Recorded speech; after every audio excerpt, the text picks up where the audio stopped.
नमस्ते यतिराजाय नमस्ते यतिराजाय विवेकानन्दसूरये विवेकानन्दसूरये सच्चित्सुखस्वरूपाय सच्चित्सुखस्वरूपाय स्वामिने तापहारिणे स्वामिने तापहारिणे.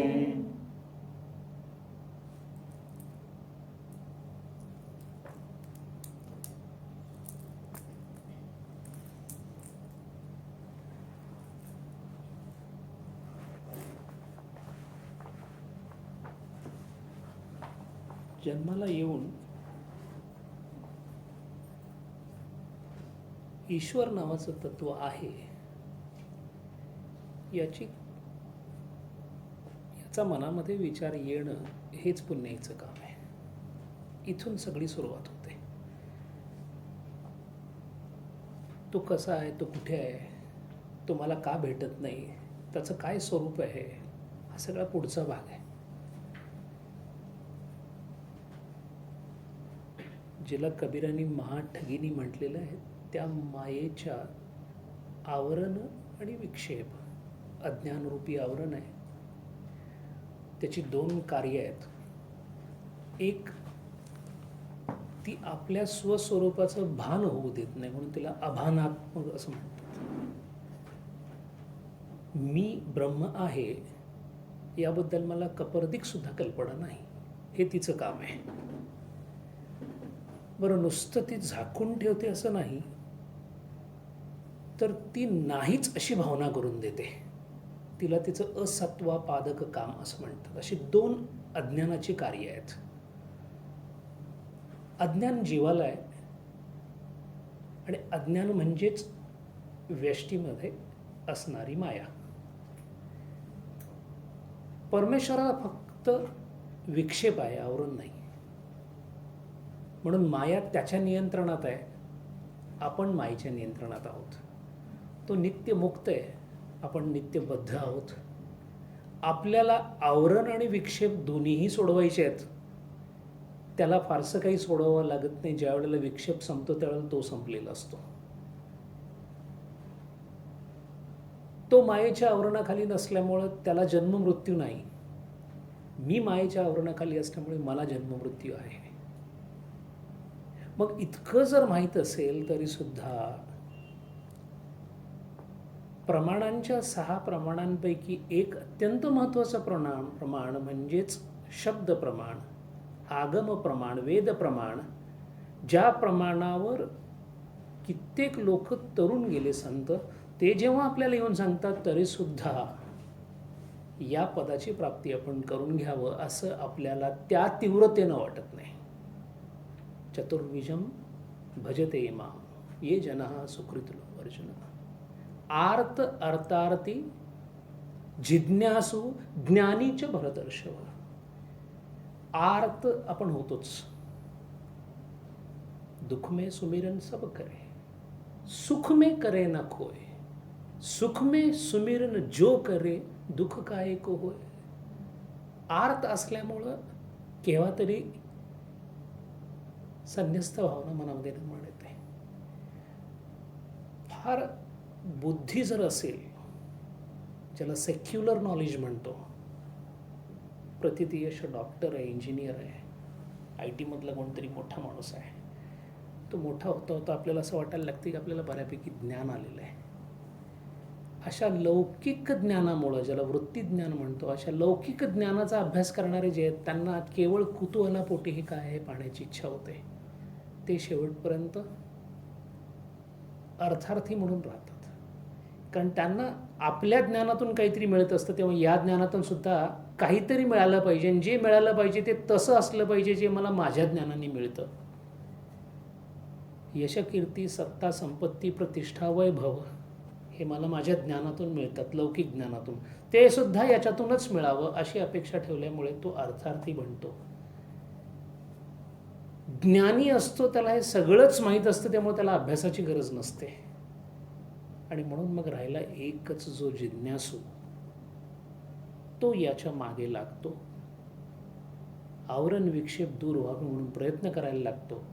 आणि हा प्रयत्न कोणत्या पातळीवर झाला पाहिजे, कसा झाला पाहिजे, कशा पद्धतीने झाला पाहिजे, किती आर्ततेने झाला पाहिजे, किती दृढनिश्चयाने झाला पाहिजे, हे बघण्याचं काम म्हणजे विवेकानंदांची चरित्रगाथा आहे. अवतार आहेत, अवतार पुरुष आहेत, संत आहेत, उदाहरण ठेवून गेलेले आहेत.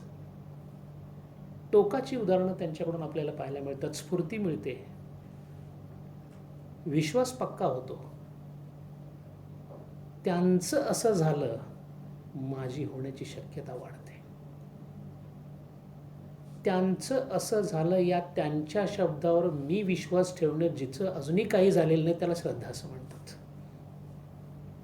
ज्या स्थितीत पोचायचं आहे त्या स्थितीला न पाहता त्या स्थितीमध्ये पोचेन असा विश्वास धरून त्या स्थितीमध्ये पोचल्यानंतर जी प्रक्रिया घडलेली आहे त्याला श्रद्धा असं म्हणतात. आणि म्हणून या श्रद्धेपोटी हा अभ्यास. रामकृष्ण आजारी पडलेले आहेत, त्यांचं अवतार कार्य संपत आलं. 1885ची गोष्ट आहे, 16 ऑगस्टला ते गेले. शेवटचे 4 महिने चाललेत, आजार अत्यंत बळावत गेलेला आहे, पावत नाही आहे, शरीर अत्यंत कृश होत चाललं आहे. याच शरीरात कालीमाता येतीये, बोलतीये, सहज अवस्थेत समाधीमध्ये जात आहेत. क्षणाक्षणाला भावसमाधी आहे, क्षणाक्षणाला तोंडातून आपल्या झालेल्या कर्करोगाचं रक्त बाहेर पडत आहे. जवळच थुंकण्यासाठी एक छोटंसं भांडं ठेवलंय. सगळेच गरीब आहेत, भक्त सुद्धा फारसे काही श्रीमंत नाही आहेत. आणि गरीब आहेत हे केवळ गरीब आहेत म्हणून नव्हे, जो पैसा अशुद्ध आहे तो आश्रमामध्ये येता कामा नये म्हणून आश्रम गरीब आहे. त्या काळचे 10,000 रुपये म्हणजे आजच्या जवळजवळ 1 कोटी रुपये घेऊन 3 वेळेला तो लक्ष्मीचंद मारवाडी येऊन गेला. इथे त्यावेळेला सुद्धा आला होता. सगळ्यांची अवस्था पाहिली आणि सांगितले की मला हे दान इथं द्यायचं आहे. रामकृष्णाने आपल्या तोंडाने सांगितले की यापैकी एकही पैसा आम्हाला घेता येणार नाही. ज्या व्यक्तीच्या येण्यापूर्वी व्यक्तीच्या अंगातील गुणांचा पत्ता रामकृष्णांना लागत होता, त्यांना त्या पैशाच्या मागची भावनाच नव्हे तर त्या मागच्या व्यक्तीचे गुणसुद्धा कळत असत. आलेल्या लोकांमध्ये थोडासा अंधश्रद्धेचा भाग पण आहे. रामकृष्ण आजारी पडलेत, 1885चा काळ आहे, मनामध्ये शंका आहे, काही शिष्यांच्या सुद्धा. संसर्गजन्य तर नसेल ना? रोज आपण स्वामीजींच्या जवळ उभा राहतोय, चुकून मला झाला तर? हलकीशी झालेली सेवेतली चलबिचल नरेंद्रांच्या लक्षात आलेली आहे.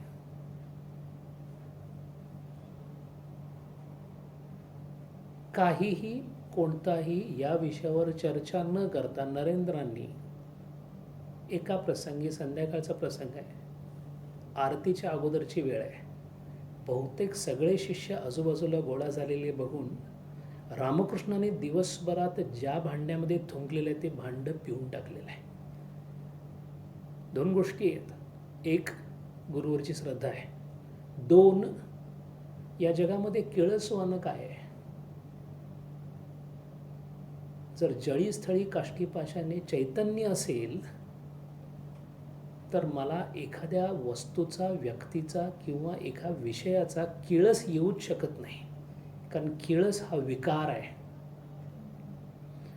विकार हा गुणांमुळे आहे. मी गुणातीत जर असेन, जर माझ्या नजरेमध्ये त्या वस्तूकडे पाहण्याची नजर वेगळी असेल, म्हणून अकबर बादशाहला, बिरबलांना सांगितलं होतं अकबर बादशाहने की खूप चांगली जगातली आवडती वस्तू काय असेल तर घेऊन ये. आणि त्यांनी अत्यंत काळं, ज्याच्या नाकातून सगळं वाहतंय, डोळ्याची चिपाडं झालेली आहेत, असं मूल घेऊन आला होता. आणि अकबर बादशाहने जेव्हा विचारलं की तू अशा प्रकारचं मूल याला चांगलं म्हणतोस, सुंदर म्हणतोस, तर तो म्हणाला फक्त त्याच्या आईला विचारून बघा ते सुंदर आहे की नाही. विकृती व्यक्तीच्या मनात असते. मन विचारांच्या अधीन असतं, विचार गुणांच्या अधीन असतात. म्हणून निस्त्रैगुण्य झालेला जो कोणी आहे पार्थ, त्याला कोणत्याही प्रकारची विकृती जाणवू शकत नाही. दोन्ही पद्धतीने नरेंद्रांनी हा प्रश्न सोडवलेला आहे. गुरुवरची श्रद्धा दाखवलेली आहे. मरणच जर मागायचं असेल गुरुसाठी, जर मरणच हवं असेल तर ती द्यायला माझी तयारी आहे. कारण गुरु म्हणजे ब्रह्मपद आहे आणि ब्रह्मपदासाठी स्वतःचं शरीर देण्यासाठी, नाही का रामाने सीतेला सांगितलं की तुला आता अग्नीमध्ये जावं लागेल. प्रश्न पावित्र्याचा नव्हता, प्रश्न इतकाच होता की या शरीराला महत्त्व किती आहे. सांगणारं कोण आहे? ब्रह्मतत्व आहे, राम आहेत, रामचंद्र सांगतायत. ब्रह्मतत्वाने जर माझ्याकडून पंचमहाभूतांची आहुती मागितली असेल तर ती देण्यासाठी मला काहीच वाटलं नाही पाहिजे, कारण मी पंचमहाभूत नाही आहे याची दृढ खात्री माझ्या मनामध्ये असली पाहिजे. असाच एक प्रसंग विवेकानंदांच्या आयुष्यामध्ये पुढं आलेला आहे. पवारी बाबा म्हणून होऊन गेले, त्यांचा तो प्रसंग येणार आहे पुढे. त्यांचा आणि विवेकानंदांचा खूप जवळचा संबंध आला होता. खूप वेगळं नातं त्यांचं एकामेकाचं होतं. पण आता रामकृष्णांची अवस्था पाहून कितीही ज्ञानाच्या पातळीत वाढ झाली असली तरी सुद्धा आत कुठेतरी प्रेम आणि आपुलकी नावाचा ओलावा शिल्लक असतोच. ज्ञानदेवांनी समाधी घेतली, नामदेवांना माहिती होतं कुठं चाललेत ते. जिथं चाललेत तिथं नामदेव नेहमीच जात असत आणि नंतर त्याने तिथंच जायचं होतं. पण घळाघळा डोळ्यातून पाणी आलेलं आहे. तशीच अवस्था त्यांच्याबरोबर असणाऱ्या सगळ्यांची झालेली आहे. आणि सगळ्यात जवळची व्यक्ती कोण असेल तर शारदा माता. फरक फक्त इतकाच आहे, आपला पती जातोय की ब्रह्मतत्व आपल्यासमोरून दूर जात आहे, एक जीवनमुक्त माझ्या संपर्कातून दूर जातोय, या कशाचाही न विचार करता शेवटी त्या भावनेला बळी गेलेल्या आहेत. आणि शारदा मातेंची पातळी काय होती मी मागे सांगितलं, रामकृष्णांनी सांगितलं होतं. एक दोघांनी थोडासा त्यांच्याशी काहीतरी गैरव्यवहार करण्याचा प्रयत्न केला होता. एक त्यातला भाचाच होता. तेव्हा त्याने सांगितलं होतं, एक वेळ तू माझ्याशी वाकडं घेतलं तरी चालेल, पण जगत जननी माया स्वरूप स्वतः आहेत त्यांच्याशी अजिबात कधी वाकडं करू शकतो, तुझं आयुष्यात कधी कल्याण होऊ शकणार नाही. अशा या माताजी शिवाच्या मंदिरात गेल्या आणि आपल्या पतीच्या आयुष्यासाठी आपण साकडं घालतो. साकडं घालणाऱ्याची गुणवत्ता सुद्धा तितकीच महत्त्वाची आहे. आपल्या साकड्यांनी देव हलत नाही, पण समोर जेव्हा जगत जननी येऊन साकडं घालतीये तेव्हा शिवाला सुद्धा प्रश्न पडण्याची शक्यता आहे. पुढे शारदा मातेंचे चरित्रात आपण वाचाल तर त्यांनी एक पंचरत्न नावाचं एक वेगळं तप केलेलं आहे. पंचाग्नी तप म्हणतात त्याला. 4 बाजूला अग्नी लावून 5वा अग्नी सूर्य मध्ये बसून असं त्यांनी ते तप केलेलं आहे. अत्यंत अवघड तप आहे. जसं पुरश्चरण विधी रामदासांचा अवघड होता तसं हे तप अवघड आहे. ते त्यांनी केलं होतं कारण त्यांच्या साधनेची घडी स्वतः रामकृष्णांनी घालून दिली होती. अधिकार मोठा होता. शिवाला साकडं टाकलं होतं. रामचंद्रांना माहीत होतं की पत्नी काय करतीये, त्यांनी तिला थांबवलं नाही आणि माताजींनी संकल्प सोडला, या देहामध्ये पाण्याच्या एकाही थेंबाचं प्राशन होणार नाही जोपर्यंत प्रत्यक्ष शिव येऊन मला सांगत नाहीत की तुझा नवरा अजून जगेल. ब्रह्ममुहूर्ताला उपवासाला सुरुवात केली आहे. पूर्ण दिवस गेला, दुपार गेली, संध्याकाळ गेली, सगळं काम करतायत. माताजींचं चरित्र प्रत्येकाने वाचावं असं आहे. शेवटपर्यंत या माताजी आहेत की नाहीत कळणार नाही अशा राहिल्या. अजूनही जर तिथे आपण गेलो दक्षिणेश्वरला तर त्यांचा जो नाभात म्हणून जो भाग आहे जिथं माताजी राहत होत्या, एका जिन्याच्या खाली असणारी छोटीशी जागा घेऊन इतक्या सगळ्या लोकांचं त्या जेवण करत असायच्या. त्यांना मदत होती नव्हती, असायची नसायची, आतल्या बाजूला जेवण करण्यासाठी काही आहे नाही याची कधीही चौकशी कोणी केली नाही आणि कधीही माताजींनी कोणाला करू दिली नाही. पडदा असायचा, घुंगट होता त्यांचा, फार कमी वेळेला बाहेर यायचा. शिष्यांमध्ये सुद्धा फार कमी शिष्यांबरोबर मिसळलेले असायचे. माताजींना फार कमी वेळेला रामकृष्णांच्या बरोबर काही लोकांनी पाहिलेलं नाहीये, फार कमी लोकांनी पाहिलेलं आहे. कामारपुकूरवरून दक्षिणेश्वराला आल्यानंतर 3 वर्षानंतर माताजींनी रामकृष्णांच्या बरोबर एकाच खोलीमध्ये राहायचं बंद केलं होतं. इतकं कडक व्रत असणाऱ्या या बाई यांनी जेव्हा शिवाची आराधना चालू केली, पहिला दिवस संपला, पहिली रात्र संपली, दुसरा दिवस उजाडला, दुसरा दिवस सूर्य डोक्यावर आला, हळूहळू अंगातली ताकद कमी व्हायला लागली, कुठेही वाच्यता केलेली नव्हती, बाकी काम सगळं चालू होतं, जेवण करायचं चालू होतं. संध्याकाळी 5-5:30च्या आसपास थोडीशी गुंगी आल्यासारखं झालं. माताजी गुंगी आल्यामुळं थोड्याशा लवणल्यासारख्या त्यांचं डोकं थोडंसं दरवाजाच्या बाजूला असं टेकून पडल्यासारख्या झाल्या आणि प्रत्यक्ष शिव अवतरले. आणि माताजींना त्यांनी सांगितलं, तूच सगळं करतीस आणि तूच म्हणतेस हे बदलून टाकावं. प्रश्न शिवानी विचारलाय, जगत जननीला विचारलाय की हे सगळं अवतार कार्य लीलेप्रमाणे चाललंय करवणारी तू, आणि तूच मला असं सांगतेस की मी आता हे आणखीन पुढे घेऊन जाऊ, मग बाकीचं कार्य जसं ठरलंय तसं कधी होणार. माताजींनी त्या प्रसंगामध्ये शिवाच्या डोक्यावर डोकं ठेवलं, आपली मागणी मागं घेतली आणि अन्नप्राशन केलं. काय समजत होत्या रामकृष्णांना माताजी? जेव्हा रामकृष्ण गेले तेव्हा त्यांचा जो शोक चालला होता त्याच्यावरून लक्षात येईल. शोक करताना माताजीने कधीही माझा नवरा गेला, माझे पती गेले असं म्हटले नाहीत. काली कुठं गेली माझी? माताजी रामकृष्णांना काली माता समजत होते. काय गमतीचा भाग आहे बघा, रामकृष्ण त्यांना काली माता म्हणत होते, त्या यांना काली माता म्हणत होत्या, आणि या दोघांशीही काली माता संवाद करत होती. या लीलेमध्ये अधिकारांची थोरवी कोणाची कुठं आहे? मरायच्या अगोदर थोडे दिवस शारदा मातेला बोलून घेतलं होतं रामकृष्णांनी आणि त्यांना सांगितलं, मुलांची तुम्ही आई आहात, तुम्हाला मूल हवं होतं ना, किती मुलं आईने दिलीत बघा. 12 अंतरंग शिष्य आहेत, ते सगळेचे सगळे तुमची मुलं आहेत. माझं कार्य संपत आलंय, आता यांना सांभाळायची जबाबदारी मी तुमच्यावर देऊन जातोय. 2 लोकांना स्पष्टपणे जबाबदारी ठेवून गेले.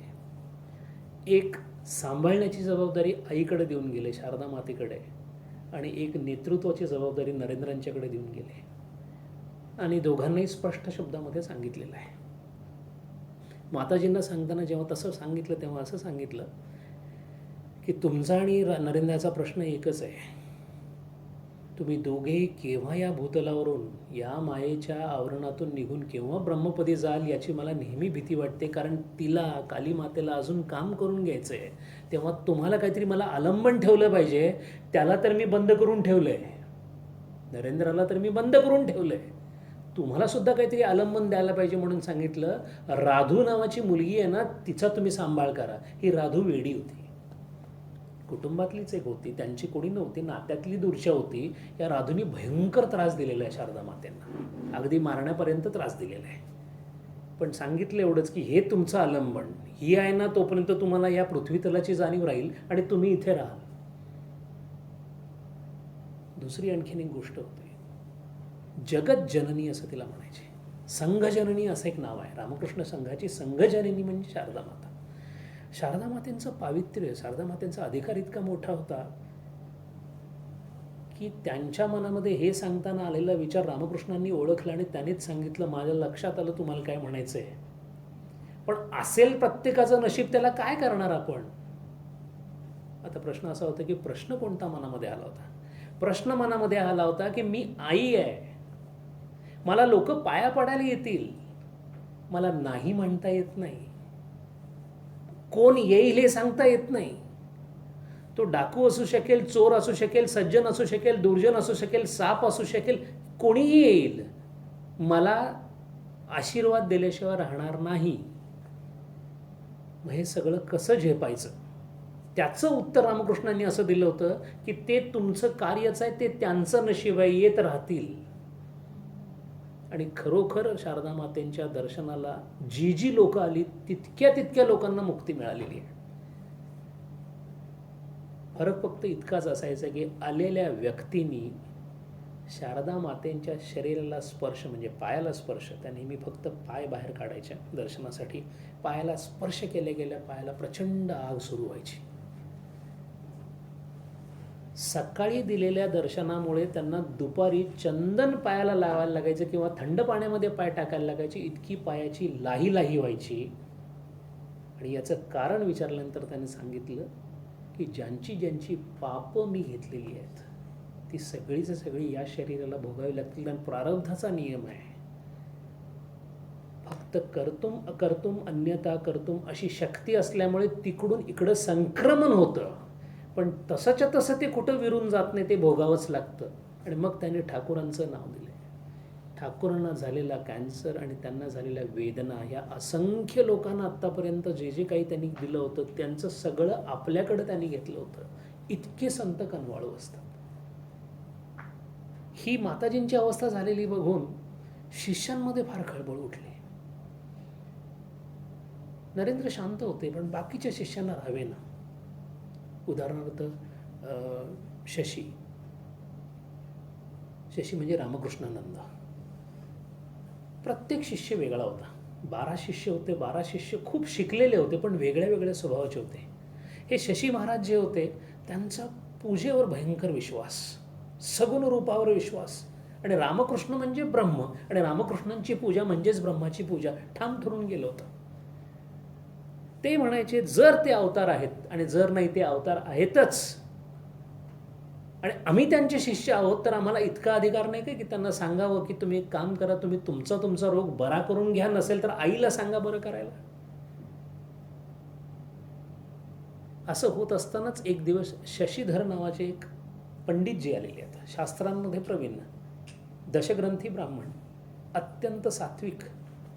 ते आल्याबरोबर त्यांच्याकडे दोषा लावला की तुम्हाला मानतात, तुम्ही जरा बोलून बघा. बसलेत पुढे. संवाद दोघांमध्ये झाला आहे, रामकृष्णांमध्ये आणि शशीधरांमध्ये.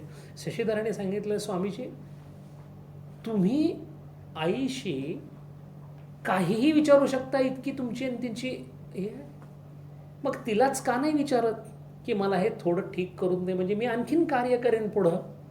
आणि ताडकन उत्तर दिलेलं रामकृष्णाने, शशीधरा तुला हे विचारायला लाज कशी वाटली नाही. सगळे स्तब्ध झालेले आहेत की शशीधरांना असा प्रश्न विचारायचं कारण काय. आणि मग रामकृष्णाने असं सांगितलंय, कुठली उपनिषद वाचलीस, काय ईशावासी उपनिषद काय आहे. यस्तु सर्वानी भूतानी एकत्वम अनुपश्यती. हे सगळे एकच आहेत ना, मग कोण जेवतंय. हे जितके जेवणारे आहेत ते कोणासाठी जेवतायत. आपण 3 शरीरांचा अभ्यास केलेला आहे, सूक्ष्म स्थूल. तसाच समष्टी रूपामध्ये या 3 शरीरांना आपण विराट रूप, हिरण्यगर्भ आणि कारण शरीर असं म्हणतो. जेव्हा मी जेवतो व्यष्टी म्हणून, तेव्हा या स्थूल देहाचं पोषण होतं, माझ्या सूक्ष्म देहाला सुद्धा, प्राणमय कोशाला सुद्धा चालना मिळते. जो अशा पातळीवर आहे की ज्याच्यासाठी हे सगळं विराट रूप त्याचंच आहे, त्याला सगळ्यांच्या मुखामध्ये पडलेल्या त्याची अनुभूती एकसमयावच्छेदे एकाच वेळेला येते. कारण चैतन्याचं अधिष्ठान जे विराटात आहे, माझ्यामधल्या चैतन्याचं अधिष्ठान माझ्या नखापर्यंत पोचतं, त्यामुळे ते माझ्या शरीरामध्ये पूर्णपणे पसरलेलं आहे. मला संजयजींच्या शरीरामध्ये काय होतं ते कळू शकत नाही, कारण मी जीव आहे, मी मर्यादित आहे. मी जेव्हा विकसित होईन, मी जेव्हा विशाल असेन, मी जेव्हा विराट असेन, मी जेव्हा हिरण्यगर्भाचं रूप धारण करेन, तेव्हा प्रत्येक ठिकाणी त्रिकालामध्ये होत असणाऱ्या संवेदना या माझ्या संवेदना असतील. असंच लिहिलं ना शशीधर शास्त्रामध्ये. खजिलून त्यांनी मान खाली घातलेलं आहे. म्हणाले तुम्ही म्हणताय म्हणून विचारून सुद्धा आलो मी आईला तुमच्यासाठी. आईनीच सांगितलं, हे सगळे जेवतायत ते काय तुझं जेवण नाही का. आणि काय मागितलं होतं, आई फक्त 2 थेंब खिरीचे न त्रास होता खाली जाऊ देत. शशीधरांचा प्रयत्न संपला, माताजींचा प्रयत्न संपला. नरेंद्र असे लेचेपेचे नव्हते. त्यांचा एक स्वतः उभा असायचा. स्वतःच्या गुरुला जर ते इतका वेळ छेडत असतील, नरेंद्रांचा अधिकार इतका मोठा होता, त्यांना कालीमातेचं दर्शन व्हायचं. त्याच्यावर त्यांनी एक संवाद केला आहे आपल्या महेंद्रनाथ गुप्तांच्या बरोबर, की मला जे हवं ते अजून मिळालेलं नाही. हे देव वगैरे मला रोज दिसतात. अधिकार किती आहे पहा. कालीमाता येते, देव दिसतात, संवाद होतो, पण मला ते नको आहे. अधिकाराची पातळी साधनेमध्ये काय असू शकते. अशा या नरेंद्रांनी रामरायाची आराधना चालू केलेली आहे. निर्गुणाचा उपासक. शेवटच्या एका वर्षामध्ये रामकृष्णांनी त्यांना कालीकडं आणलं. आता कालीकडून ते रामचंद्रांकडे गेलेले आहेत आणि रामचंद्रांच्या नावाचा घोष चालू केला त्यांनी. पूर्ण एकाग्रतेने नरेंद्र रामचंद्रांचा श्रीराम जयराम जय जयराम करत या दक्षिणेश्वरामध्ये जी मंदिर आहेत त्याच्या बाजूने त्यांनी प्रदक्षिणा करायला सुरुवात केलेली आहे. हळूहळू हळूहळू जशी एकाग्रता वाढेल तसा आवाजाची कंपनं वाढत चाललेली आहेत. हळूहळू सगळ्या देवळांमध्ये राम राम राम ऐकायला यायला लागले आहे. आणि असाच रामाचा घोष रामकृष्णांच्या कानावर आलेला आहे. आणि ताबडतोब रामकृष्णांनी सांगितलं, राखाल ब्रह्मानंद महाराजांना, त्याला बोलवून आण रे. तर ते म्हणाले, महाराज ते प्रदक्षिणा करतात. ते म्हटले, त्याला बोलवून आण, मी बोलवले म्हणून सांग. प्रदक्षिणा अर्ध्यावर सोडून दोघांनी त्यांना बोलवून आणलेलं आहे. आणि नरेंद्राला रामकृष्ण म्हणाले, अरे बाबा, तू हे जे करतोयस ना, हे गेले 25 वर्ष मी केलेलं आहे. तेव्हा याच्यात काय ताकद आहे हेही मला माहिती आहे, आणि हे करावं की नाही हेही मला माहिती आहे. तेव्हा तू आता आईच्या आज्ञेवरून थांब. नरेंद्र ओशाळलेले आहेत. रामकृष्ण म्हणाले, मला तुझ्या साधनेवर शंका अजिबात नाही आहे. तू पर्वत हलवशील इतकी माझी खात्री आहे. जग उलटं पुलटं करू शकशील इतकी तुझी ताकद आहे. पण आता हे करू नकोस. समजूत काढली आहे. खाली मान घालून नरेंद्र त्या रूममधनं बाहेर गेले, खोलीमधून. हे सगळं चालू असताना इकडे आपले गुरु आजारी आहेत. शिष्यानी सेवा, आपण संतांची सेवा करतो म्हणजे पाय दाबतो, काहीतरी पाणी द्यायचा प्रयत्न करतो. या शिष्यांची सेवा वेगळी होते.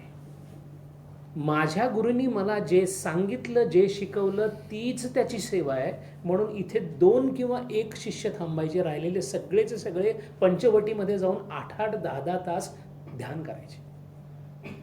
ध्यान संपलेला इथं यायचा, स्वामीजींना जेवण काय लागत असेल ते बघायचं, परत ध्यानाला जायचं.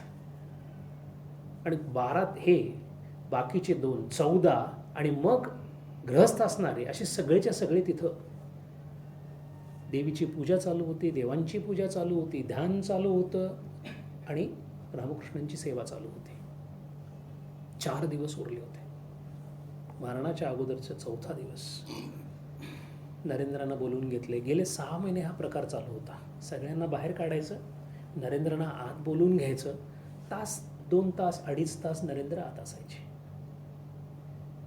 नंतर विवेकानंदांना विचारण्यात आलं की काय चाललं होतं.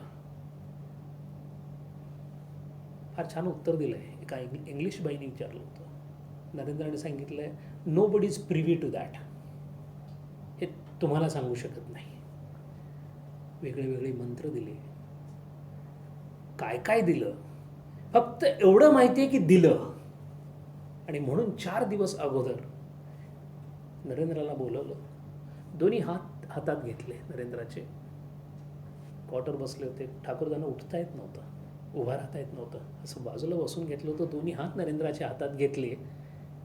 आणि दुसऱ्या क्षणी जेव्हा नरेंद्र पाहतात तेव्हा असं लक्षात आलं की डोळ्यातून घळाघळा पाणी येत आहे. आपले गुरु रडतायत हे बघून नरेंद्रांच्या डोळ्यात सुद्धा पाणी आलेलं आहे. काही मिनिटांचा अवधी गेल्यानंतर नरेंद्राने विचारलेलं आहे स्वामीजींना की स्वामीजी कशासाठी रडताय, काय झालं, काय चुकलं, काय झालं, काय नेमकं. फार छान उत्तर दिलंय. त्याला शास्त्राचा आधार आहे, तत्वज्ञान खूप आहे त्याच्यामध्ये, आणि भावनेचा पण आधार आहे. एकच वाक्य सांगितलं, नरेंद्रा आज तू मला फकीर केलंस रे. माझ्याकडं आता काहीही राहिलं नाही. मी तुला काय दिलंय हे तुला कळणार सुद्धा नाही, इतकं काय काय दिलेलं आहे मी तुला. शिष्य सुद्धा सवाशेर होता. त्यांनी एकच प्रश्न विचारला, हे जे काही दिले त्याच्यामुळे मला ब्रह्मप्राप्ती होईल का? ते म्हणाले, जे दिले त्याच्यातल्या काहींनी ब्रह्मप्राप्ती होईल, काहीची ब्रह्मप्राप्तीला गरज नाही. म्हटले ते राहू दे तिथेच. ते म्हणाले त्यालाच सिद्धी म्हणतात. म्हणून अष्टदा सिद्धी विवेकानंदांना प्राप्त झाल्या होत्या यांच्याकडून. 2 वेळेला पुढे विवेकानंदांनी मुद्दामून आपल्या हठयोगाच्या किंवा योगाच्या शिक्षणाचा फारसा उपयोग आपल्या कारकिर्दीत केलेला दिसत नाही. कारण तर्कावर आणि कारणांवर आधारित असा वेदांत त्यांना उभा करायचा होता. म्हणून कुठे लोकांची फसगत किंवा अंधश्रद्धा होऊ नये म्हणून या विषयांपासून ते नेहमी दूर राहायचे. तरीसुद्धा 2 प्रसंग असे होऊन गेलेले आहेत, आपण पाहणार आहोत नंतर ते, जिथं या विद्या त्यांनी वापरलेल्या आहेत.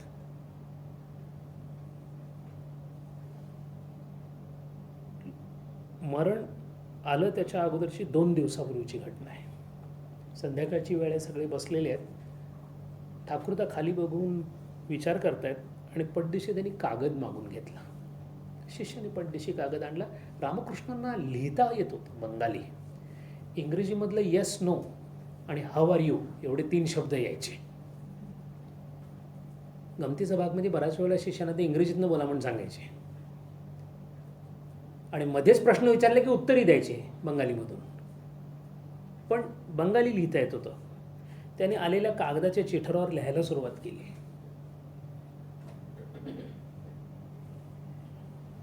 विवेकानंद नावाची जी चिठ्ठी होती त्याच्यामध्ये असं लिहिलं, नरेंद्र जगाला शिकविल, असं लिहिलं बंगालीमध्ये. आणि दिलं कोणाच्या हातामध्ये? नरेंद्रांच्याच हातामध्ये दिलं. त्यांनी ते वाचलं आणि म्हणाले अजिबात नाही. त्याच्यानंतरचं वाक्य रामकृष्णांचं बंगालीमध्ये म्हटलेलं आहे ते, तू नाही तुझी हाडं शिकवतील. नॉट यू, युअर बोन्स, असं ते रोमारोलांच्या बायोग्राफीमध्ये लिहिलेलं आहे. तुझी हाडं शिकवतील. सगळंच पुढचं लख स्पष्ट दिसत होतं. जेव्हा असं म्हटल्यानंतर मात्र नरेंद्रला बसून घेतले आणि सांगितलं, हे बघ, तू शिकवशील याच्याबद्दल तर काय वाद नाहीच आहे. म्हणजे त्याच्यात तू हो किंवा नाही म्हणायचं ते आईचं काम आहे. पण राजा, मी तुला जाताना बरंचसं काही देऊन गेलेलो आहे. हे सगळं काम तू पूर्ण करशील अशी माझी खात्री आहे. तेव्हा तुझ्यावर माझा बराचसा भरोसा आहे. आणि या सगळ्या मुलांना, तरुण आहेत, अननुभवी आहेत, जगाचे चक्केपंजे त्यांना माहिती नाही आहेत, विदेही आहेत, ईश्वरकोटी आहेत, पण असं असलं तरी सुद्धा त्यांना नेतृत्वाची गरज आहे. तू या सगळ्यांचा सांभाळ करावंस अशी माझी इच्छा आहे. पुढे विवेकानंदांनी जवळजवळ 6-7 भाषणांमध्ये परत परत सांगितलं की जे जे काही मी करतोय ते त्यांच्या आदेशानुसार करतोय. इतकंच नव्हे, त्यांनी 3 भाषणांमध्ये असंही सांगितलं की माझ्यातून स्वतः रामकृष्ण काम करून घेत आहेत, असं स्पष्ट उल्लेख त्यांनी भाषणामध्ये केलेला आहे. हे सगळं होत असताना हनुमानावर प्रचंड श्रद्धा जागृत झाली. कोणामध्ये? नरेंद्रांच्या मनामध्ये. रामराया आशीर्वाद देतो, पण प्रयत्नांनी कोणी काय केलं आतापर्यंत? पूर्ण पर्वत कोणी आणला? हनुमानाने आणला. अख्ख्या लंकेच्या स्वारीमध्ये भिस्त कोणावर होती? हनुमानावर होती. जर काही करायचं असेल तर कोणाला पुढे पाठवते? तर रामचंद्र हनुमानाला पाठवत होते. नरेंद्रांनी विचार असा केला की रामाची जेव्हा मी आराधना केली तेव्हा मला ठाकूरांनी आवडवलं. आता मी हनुमानालाच सांगतो की ठाकूरांचा आजार बरा कर. आपण नवविधा भक्ती ऐकलेल्या आहेत, त्यातल्या या भक्तींची आराधना खरोखर कशी आहे हे इथे बघायला मिळतं. हनुमानाचा जप चालू केला आहे नरेंद्रांनी. आणि जप चालू केल्याबरोबर जेव्हा, कारण कसं आहे, रामकृष्णांनी स्वतः असं सांगितलेलं आहे की हनुमानाच्या म्हणजे दास्यभक्ती येते, त्या दास्यभक्तीमध्ये गेल्यानंतर हनुमानाचा आविष्कार जर मनामध्ये झाला तर सगळ्या लीला मर्कट लीला होऊन जातात. असं रामकृष्णांच्या बाबतीत झालेलं आपण पाहिलंय. म्हणजे जवळजवळ त्यांच्या कॉक्सिक्स म्हणजे शेपटीचं हाड जवळजवळ 3 इंचांनी वाढलं होतं जेव्हा ते हनुमान भक्तीत होते.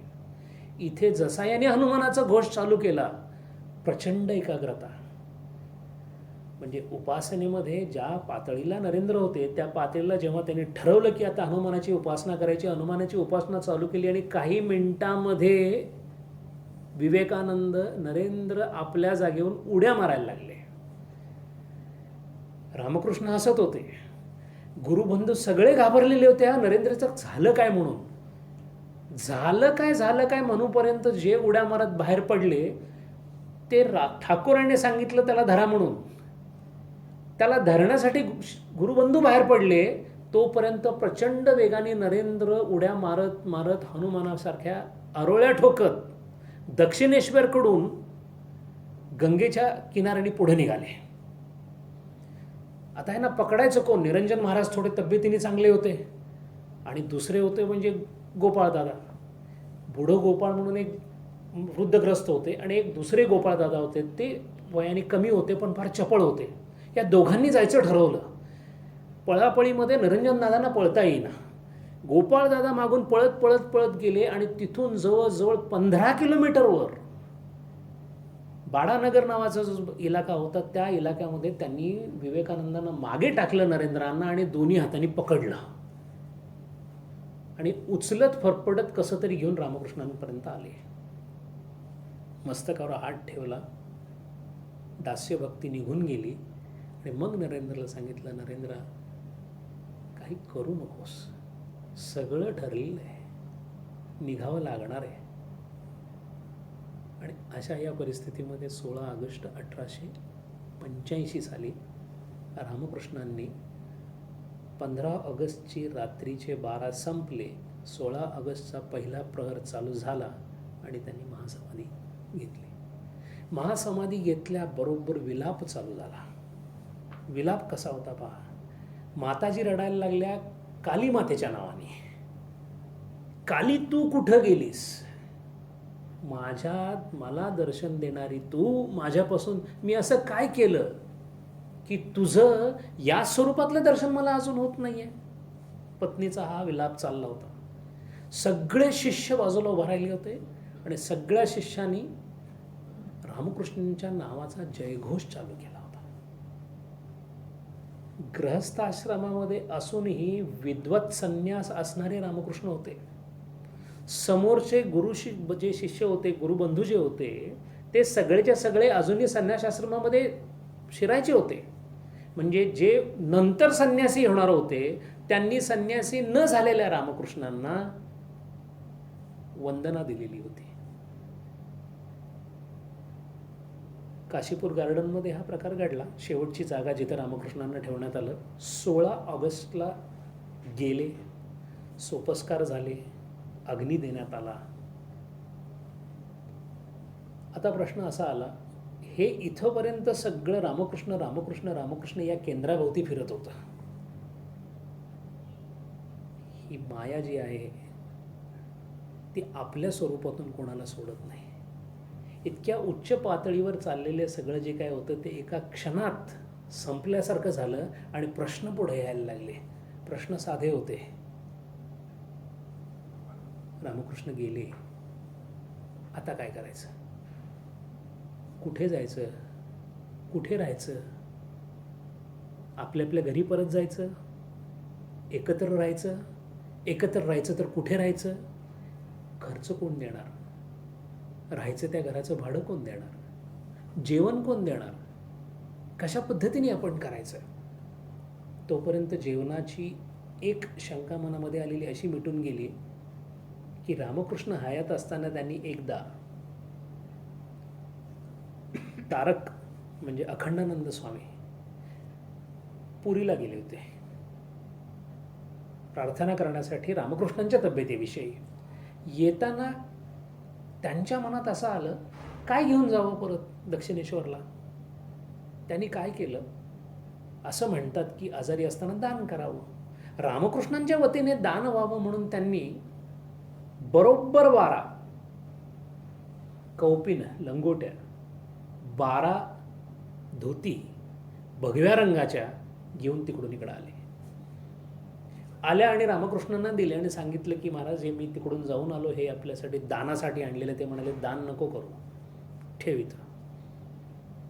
आणि मरणाच्या अगोदरच्या दिवशी एकेकाला बोलवलं आणि एकेकाला एक एक कौपीन आणि एक एक धोती दिली. धोती दिलेल्या दिवशी नरेंद्रांना म्हणाले, बाळा माझं एक काम करशील का? सगळेच गुरुबंधू जवळ होते. काय? तुम्ही सगळे जाऊन भिक्षा मागून आणाल का? सगळ्यांनी मंजुरी दिली. सगळे भिक्षेला बाहेर पडले. 12 जणांनी भिक्षा घेऊन आले आणि भिक्षा घेऊन आल्यानंतर सगळ्यांना कळालं की अरे आज झाला तो कशाचा विधी झाला? संन्यस्त विधी पूर्ण झाला.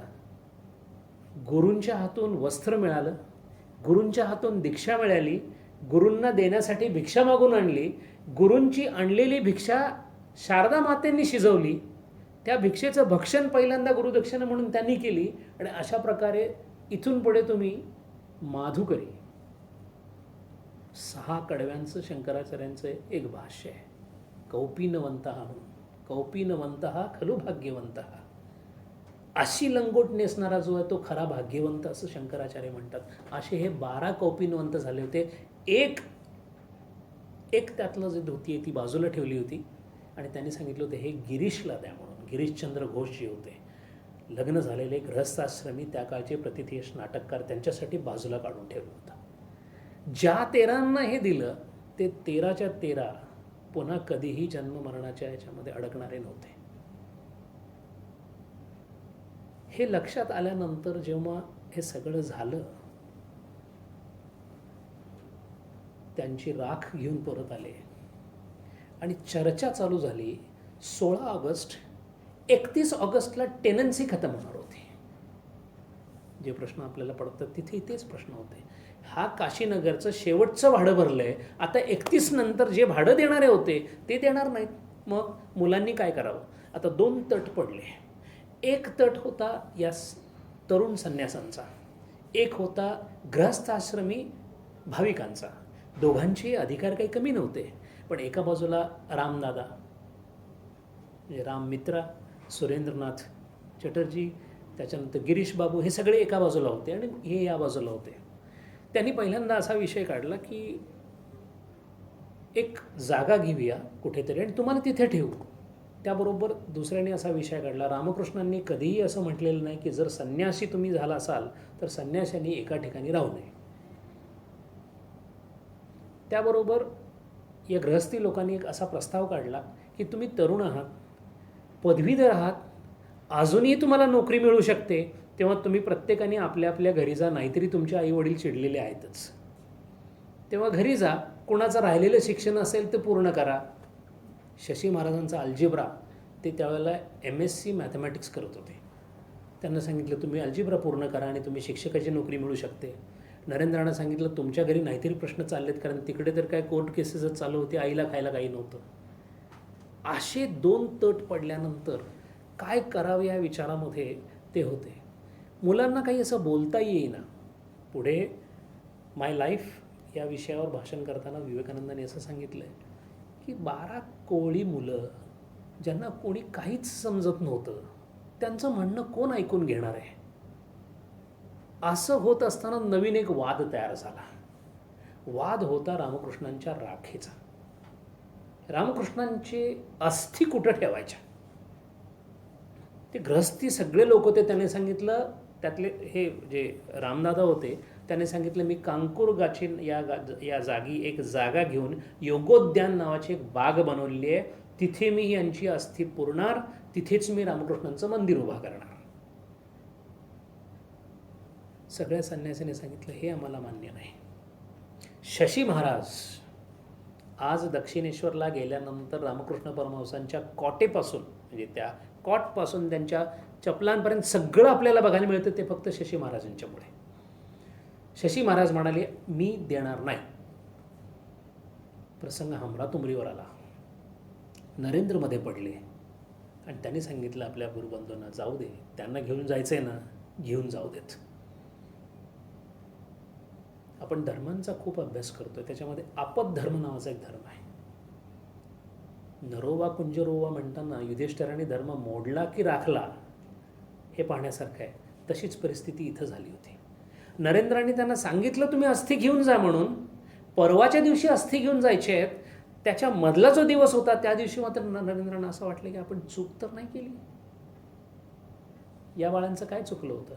आपल्या गुरुच्या अस्थी जर आम्ही मागतोय, आमचे ते गुरु आहेत, तुम्ही तर भाविक आहात, आम्ही संन्यस्त आहोत, आम्ही गुरु, आमच्या गुरूंची आम्हाला अस्थी जर मिळत नसेल तर काय करावं? म्हणून हा विचार बोलून दाखवला. बोलून दाखवल्याबरोबर शशी महाराज म्हणाले आपण एक काम करूया. काय करूया? त्यांना न कळता त्यातली मोठी मोठी हाडं जी आहेत ना तेवढी आपण काढून घेऊया. हा प्रसंग करताना नरेंद्राने त्याला मान्यता दिलेली आहे.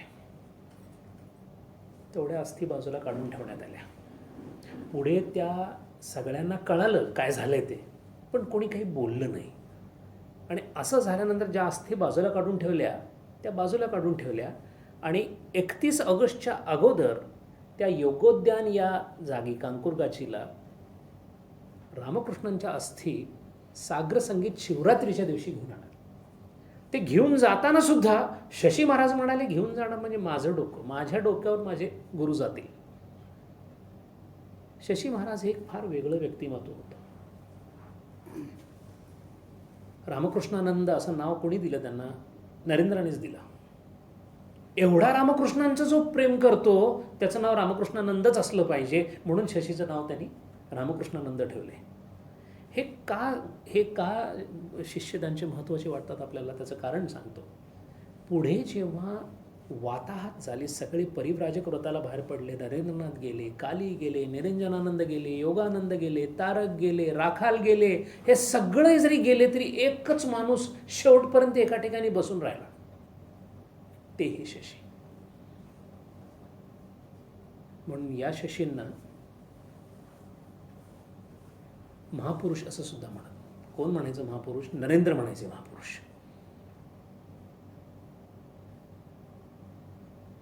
एका गुरुबंधूने स्वप्नामध्ये या शशींच्या शरीरातून गौतम बुद्धाला बाहेर पडताना पाहिलं होतं. इतका त्यांचा अधिकार होता. इकडे त्यांनी अस्थी त्यांना मिळालेल्या ठेवल्या आणि या मुलांची चर्चा चालू झाली. ते आपल्या आपल्या घरी निघून गेले. घरी निघून गेल्यानंतर प्रश्न असा आला, नरेंद्र विचार करायला लागले, मला काय सांगितलं माझ्या स्वामींनी? सगळ्यांना एकत्र ठेव आणि दिलेलं काम पूर्ण कर. आज जवळजवळ 116-114 वर्ष झाली विवेकानंदांना जाऊन. आज सुद्धा स्वामीजी स्फूर्ती देतात. आज सुद्धा जवळ उभ्या राहिल्यासारखे वाटतात. आज सुद्धा त्यांच्या विचारांना तोच लखलखीतपणा आहे जो त्यांच्या तोंडातून बाहेर पडला असेल. इतकं मोठं काम जर करायचं होतं आणि ते त्यांच्या गुरूंनी त्यांना सांगितलं होतं, तर हे सगळं जी वाताहत चालली याच्यामध्ये होणार कसं? सगळे आपल्या घरी निघून गेले आणि मग नरेंद्रांमधलं जे नेतृत्व आहे ते जागं आलेलं आहे. नरेंद्र प्रत्येकाच्या घरी जात. पहा कसा नरेंद्रांनी कशी मिशन बांधलेले, रामकृष्ण मिशन पाहण्यासारखं आहे. आपल्याच गुरुबंधूच्या घरी गेलेत आणि तिथून रस्त्यातून येताना दिसताना बाहेरचा दरवाजा बंद करून घेतला आहे. किती अपमान झाला असेल. कुणाचा अपमान आहे? ज्याला निर्विकल्प समाधीचा अनुभव आलेला आहे त्याचा अपमान आहे. 2 सूत्र वाचून आपल्याला सगळं आलं समजणाऱ्याला जर अपमान वाटत असेल तर ज्याला सर्वज्ञान झालेलं आहे तरीसुद्धा तिथं जायचे. कशासाठी? माझ्या गुरूंनी मला काहीतरी काम दिलेलं आहे. तिथं जायचे आणि दरवाजा वाजवायचे. इतका वेळ दरवाजा वाजवायचे की चिडून माणूस हातला उघडायचा तो, कारण तो आवाज बाकीच्यांना सहन व्हायचा नाही. आणि उघडलं की सुरू करायचे. काय शिकवलं आपल्याला स्वामीजींनी? काय सांगितलं आपल्या गुरूंनी? कसं विसरलास तू? एक कुठलं तरी उदाहरण द्यायचे. आठवतं का तेव्हा तू बसला होतास, काय म्हणाले, कसे म्हणाले स्वामी, आणि हे काय चाललंय तुझं, हे सगळं बंद करा, आपल्याला काय करायचं आहे, असं करून तिथं करून यायचे. कुणी दुसऱ्याकडे गेले तर तो म्हणायचा नाही माझी परीक्षा वगैरे. काही वाक्य नरेंद्रांनी म्हणजे विवेकानंदांनी नंतर भाषणामध्ये सांगितले. वाक्य फार ऐकण्यासारखी आहे. पदव्यात चुलीत घाला. कोणाचं वाक्य आहे? विवेकानंदांचं वाक्य आहे. अरे ज्याच्या ज्ञानप्राप्तीची तुलना कुठेही होऊ शकत नाही त्या ज्ञानप्राप्तीसाठी आपल्या गुरूंनी आपल्याला शिकवलं आणि तू पदवी घेत बसलायस. चिथावणी देऊन, गोड बोलून, नेतृत्वामध्ये जितके काही पैलू असतील ते सगळे दाखवून नरेंद्राने सगळ्यांच्या मधली ती त्यागाची, विरक्तीची, संन्यस्ताची भावना जागी ठेवली. त्रास होत होता त्यांना, कारण हे करत असताना त्यांच्या घरी वेगळेच प्रश्न चालले होते. घरी आल्याबरोबर लक्षात यायचं, धाकट्या भाऊ जेवलेला नाही आहे, थोरला भाऊ जेवलेला नाही आहे. आईचा तर प्रश्नच नव्हता. त्या माऊलींनी कधी आयुष्यामध्ये मी जेवलेले नाही किंवा मला त्रास झाला असं बोललेलीच नाही. स्त्री धीरोदात्त असते असं म्हणतात. आलेल्या प्रसंगाला तोंड देण्यामध्ये स्त्रीचा खूप मोठा हातभार असतो असं म्हणतात. इथे तर पूर्ण कुटुंबालाच ती सांभाळत होती. हे होत असताना एका बाजूला कोर्टाची केस, एका बाजूला घरच्या जेवणाची पंचायत, एका बाजूला साधना चालू. आज आपल्याला 3 वेळचं जेवायला मिळतं. परमेश्वराच्या आणि आपल्या प्रारब्धाच्या कृपेने आपण अत्यंत सुखवस्तू अवस्थेत आहोत, पण आपल्याकडून 1 मिनिटाचं ध्यान होऊ शकत नाही, कारण ध्यानामध्ये अडचण येते. इतक्या अडचणी असताना स्वामीजींनी रात्रभर 8-8 तासाचं 10-10 तासाचं ध्यान कधी सोडलेलं नाही आहे. हे पाहण्यासारखं आहे. साधना एका बाजूला चालू आहे, एका बाजूला या मायेच्या स्वरूपामध्ये असणारा तिखटपणा किंवा प्रखरपणा झेलायला लागतोय. ही जी लढाई आहे ही अशी आहे की एका बाजूला माझ्याच प्रारब्धाने, माझ्याच समोर आणलेल्या अडचणींना मला तोंड द्यावं लागतं आणि त्याच वेळेला ही माया आहे, याचा माझा काही संबंध नाही म्हणून साधना करावी लागते. म्हणून तुकाराम महाराज म्हणाले, रात्रंदिन आम्हा युद्धाचा प्रसंग. हे ते युद्ध आहे. असं युद्ध चालू असताना सुद्धा नरेंद्राने आपलं नेतृत्व मात्र चालू ठेवलं. आणि एक अशी छान गोष्ट त्यावेळेला घडली. सुरेंद्रनाथ मित्र झोपले होते. त्यांच्या स्वप्नामध्ये रामकृष्ण गेले आणि एकच वाक्य म्हणाले, सुरेंद्रा, अरे माझ्या मुलांचं काय करायचं ठरवलंयस तू? ती वनवन फिरतायत. उठल्याबरोबर सुरेंद्रनाथ मित्र घरातून बाहेर पडलेत, सरळ नरेंद्रांच्याकडे आलेत आणि नरेंद्राला सांगितलं, मला असं असं रामकृष्णांचं दर्शन झालंय, आज्ञा झालेली आहे, कुठं राहणार आहात तुम्ही? खर्च मी देणार. आणि असं म्हटल्याबरोबर नरेंद्रांना जो आनंद झालाय की अजूनही वरदहस्त आहेत, तेच सगळं करून आणतायत. ताबडतोब त्यांनी ही बातमी भावनाथ नावाच्या आपल्या मित्राला सांगितलं घर शोध. याचा अर्थ काय, त्यांनी खूप पैसे दिले होते असं नाही, पण कमीत कमी भाडं देणे इतपत मिळालं असेल म्हणून त्यांनी घर शोधायला सुरुवात केली. आता घरामध्ये माणसं किती? 12. कदाचित बाहेरून येणार ते आणखीन काहीतरी. हे सगळेच्या सगळे कार्य लोक, ब्रह्मचारी, सगळे तरुण.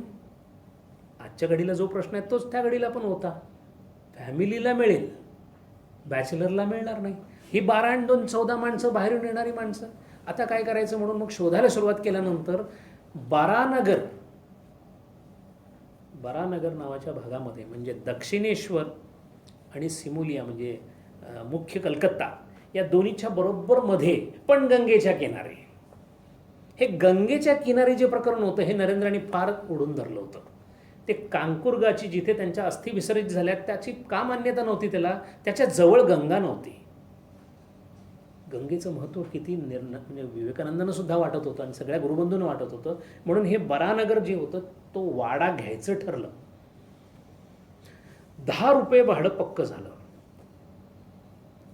अगदी व्यवस्थित मोजलेले आहेत मी, ते 10 रुपये किती बनतात. म्हणजे 10 रुपयाला त्यावेळेस सोनं केवढं येत होतं आणि आत्ता त्या सोन्याची किंमत असं जर काढून बघितलं, साधारण 10 रुपये हे 12,500 रुपये होतात आजचे.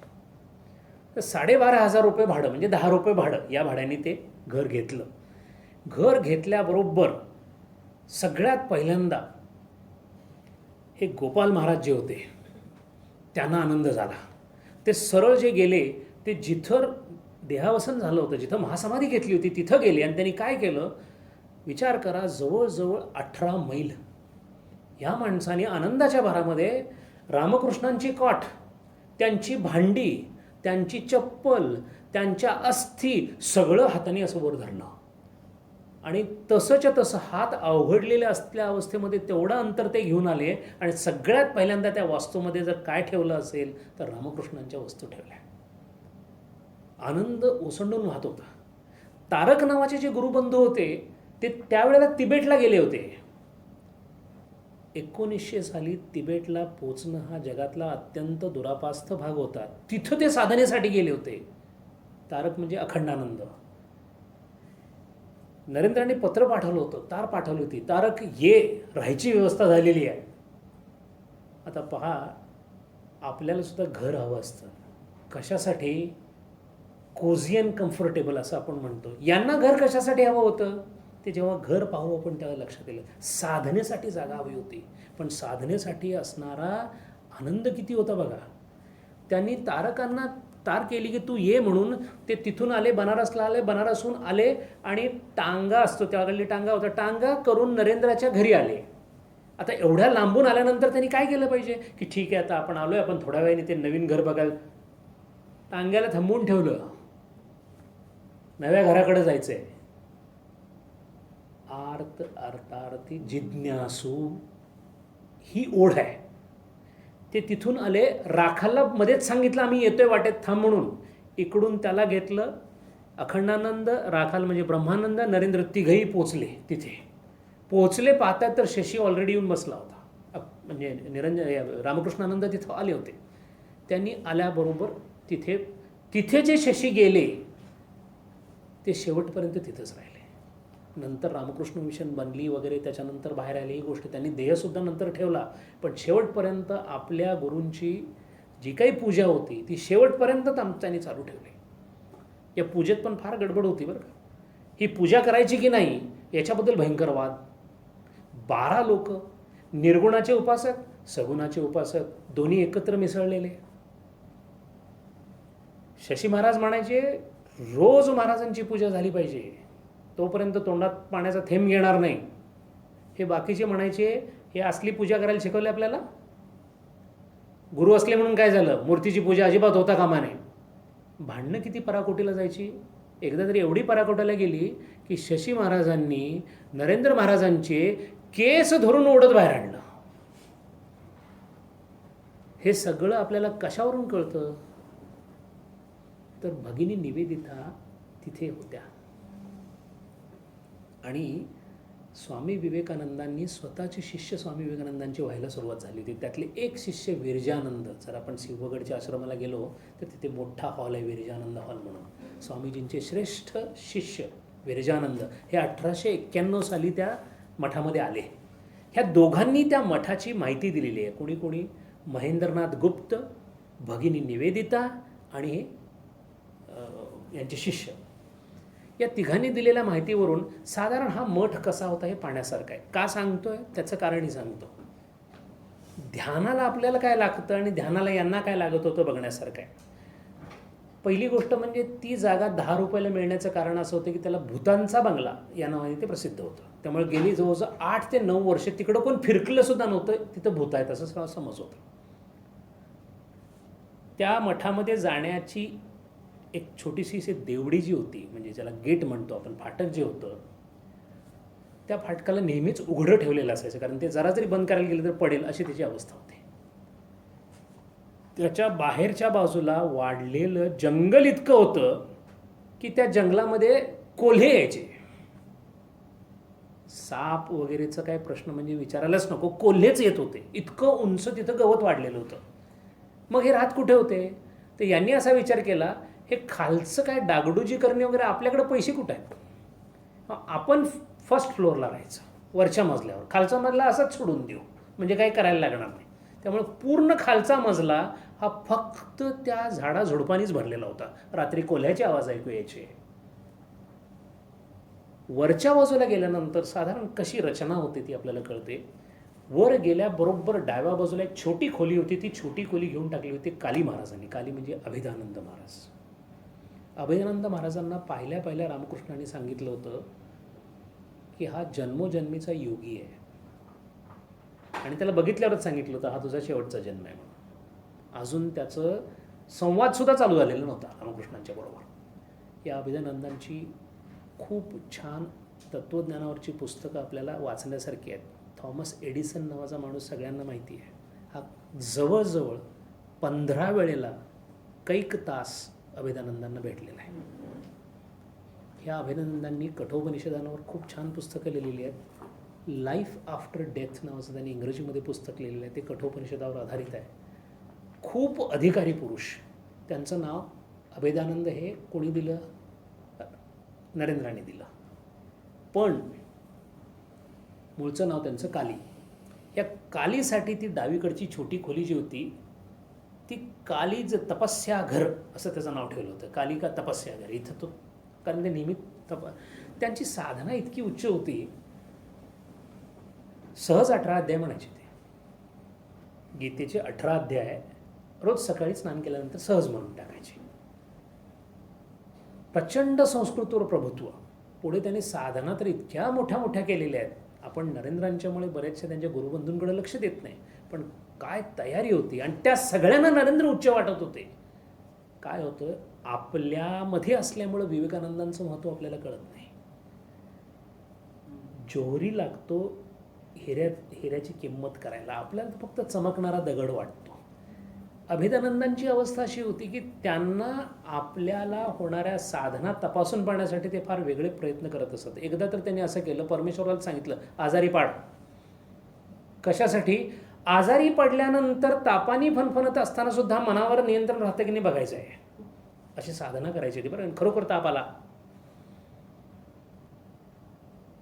एकदा सरळ गेले बनारसला आणि बनारसला या घाटावरून त्या घाटावर गेले. बरोबर एक 6 अध्यायी पण होता. आणि त्याला काय सांगितलं, काय लिहिलं गीतेमध्ये, योगक्षेमम वहाम्यहम. आता त्याला जर असेल काळजी तरी येईल. मी अशा ठिकाणी जाऊन बसतो ना की जेवण येण्याचे चान्सेस नाहीत. की लोक देवाशी खेळायचे बरं का. हे खरोखर तिकडे गेले.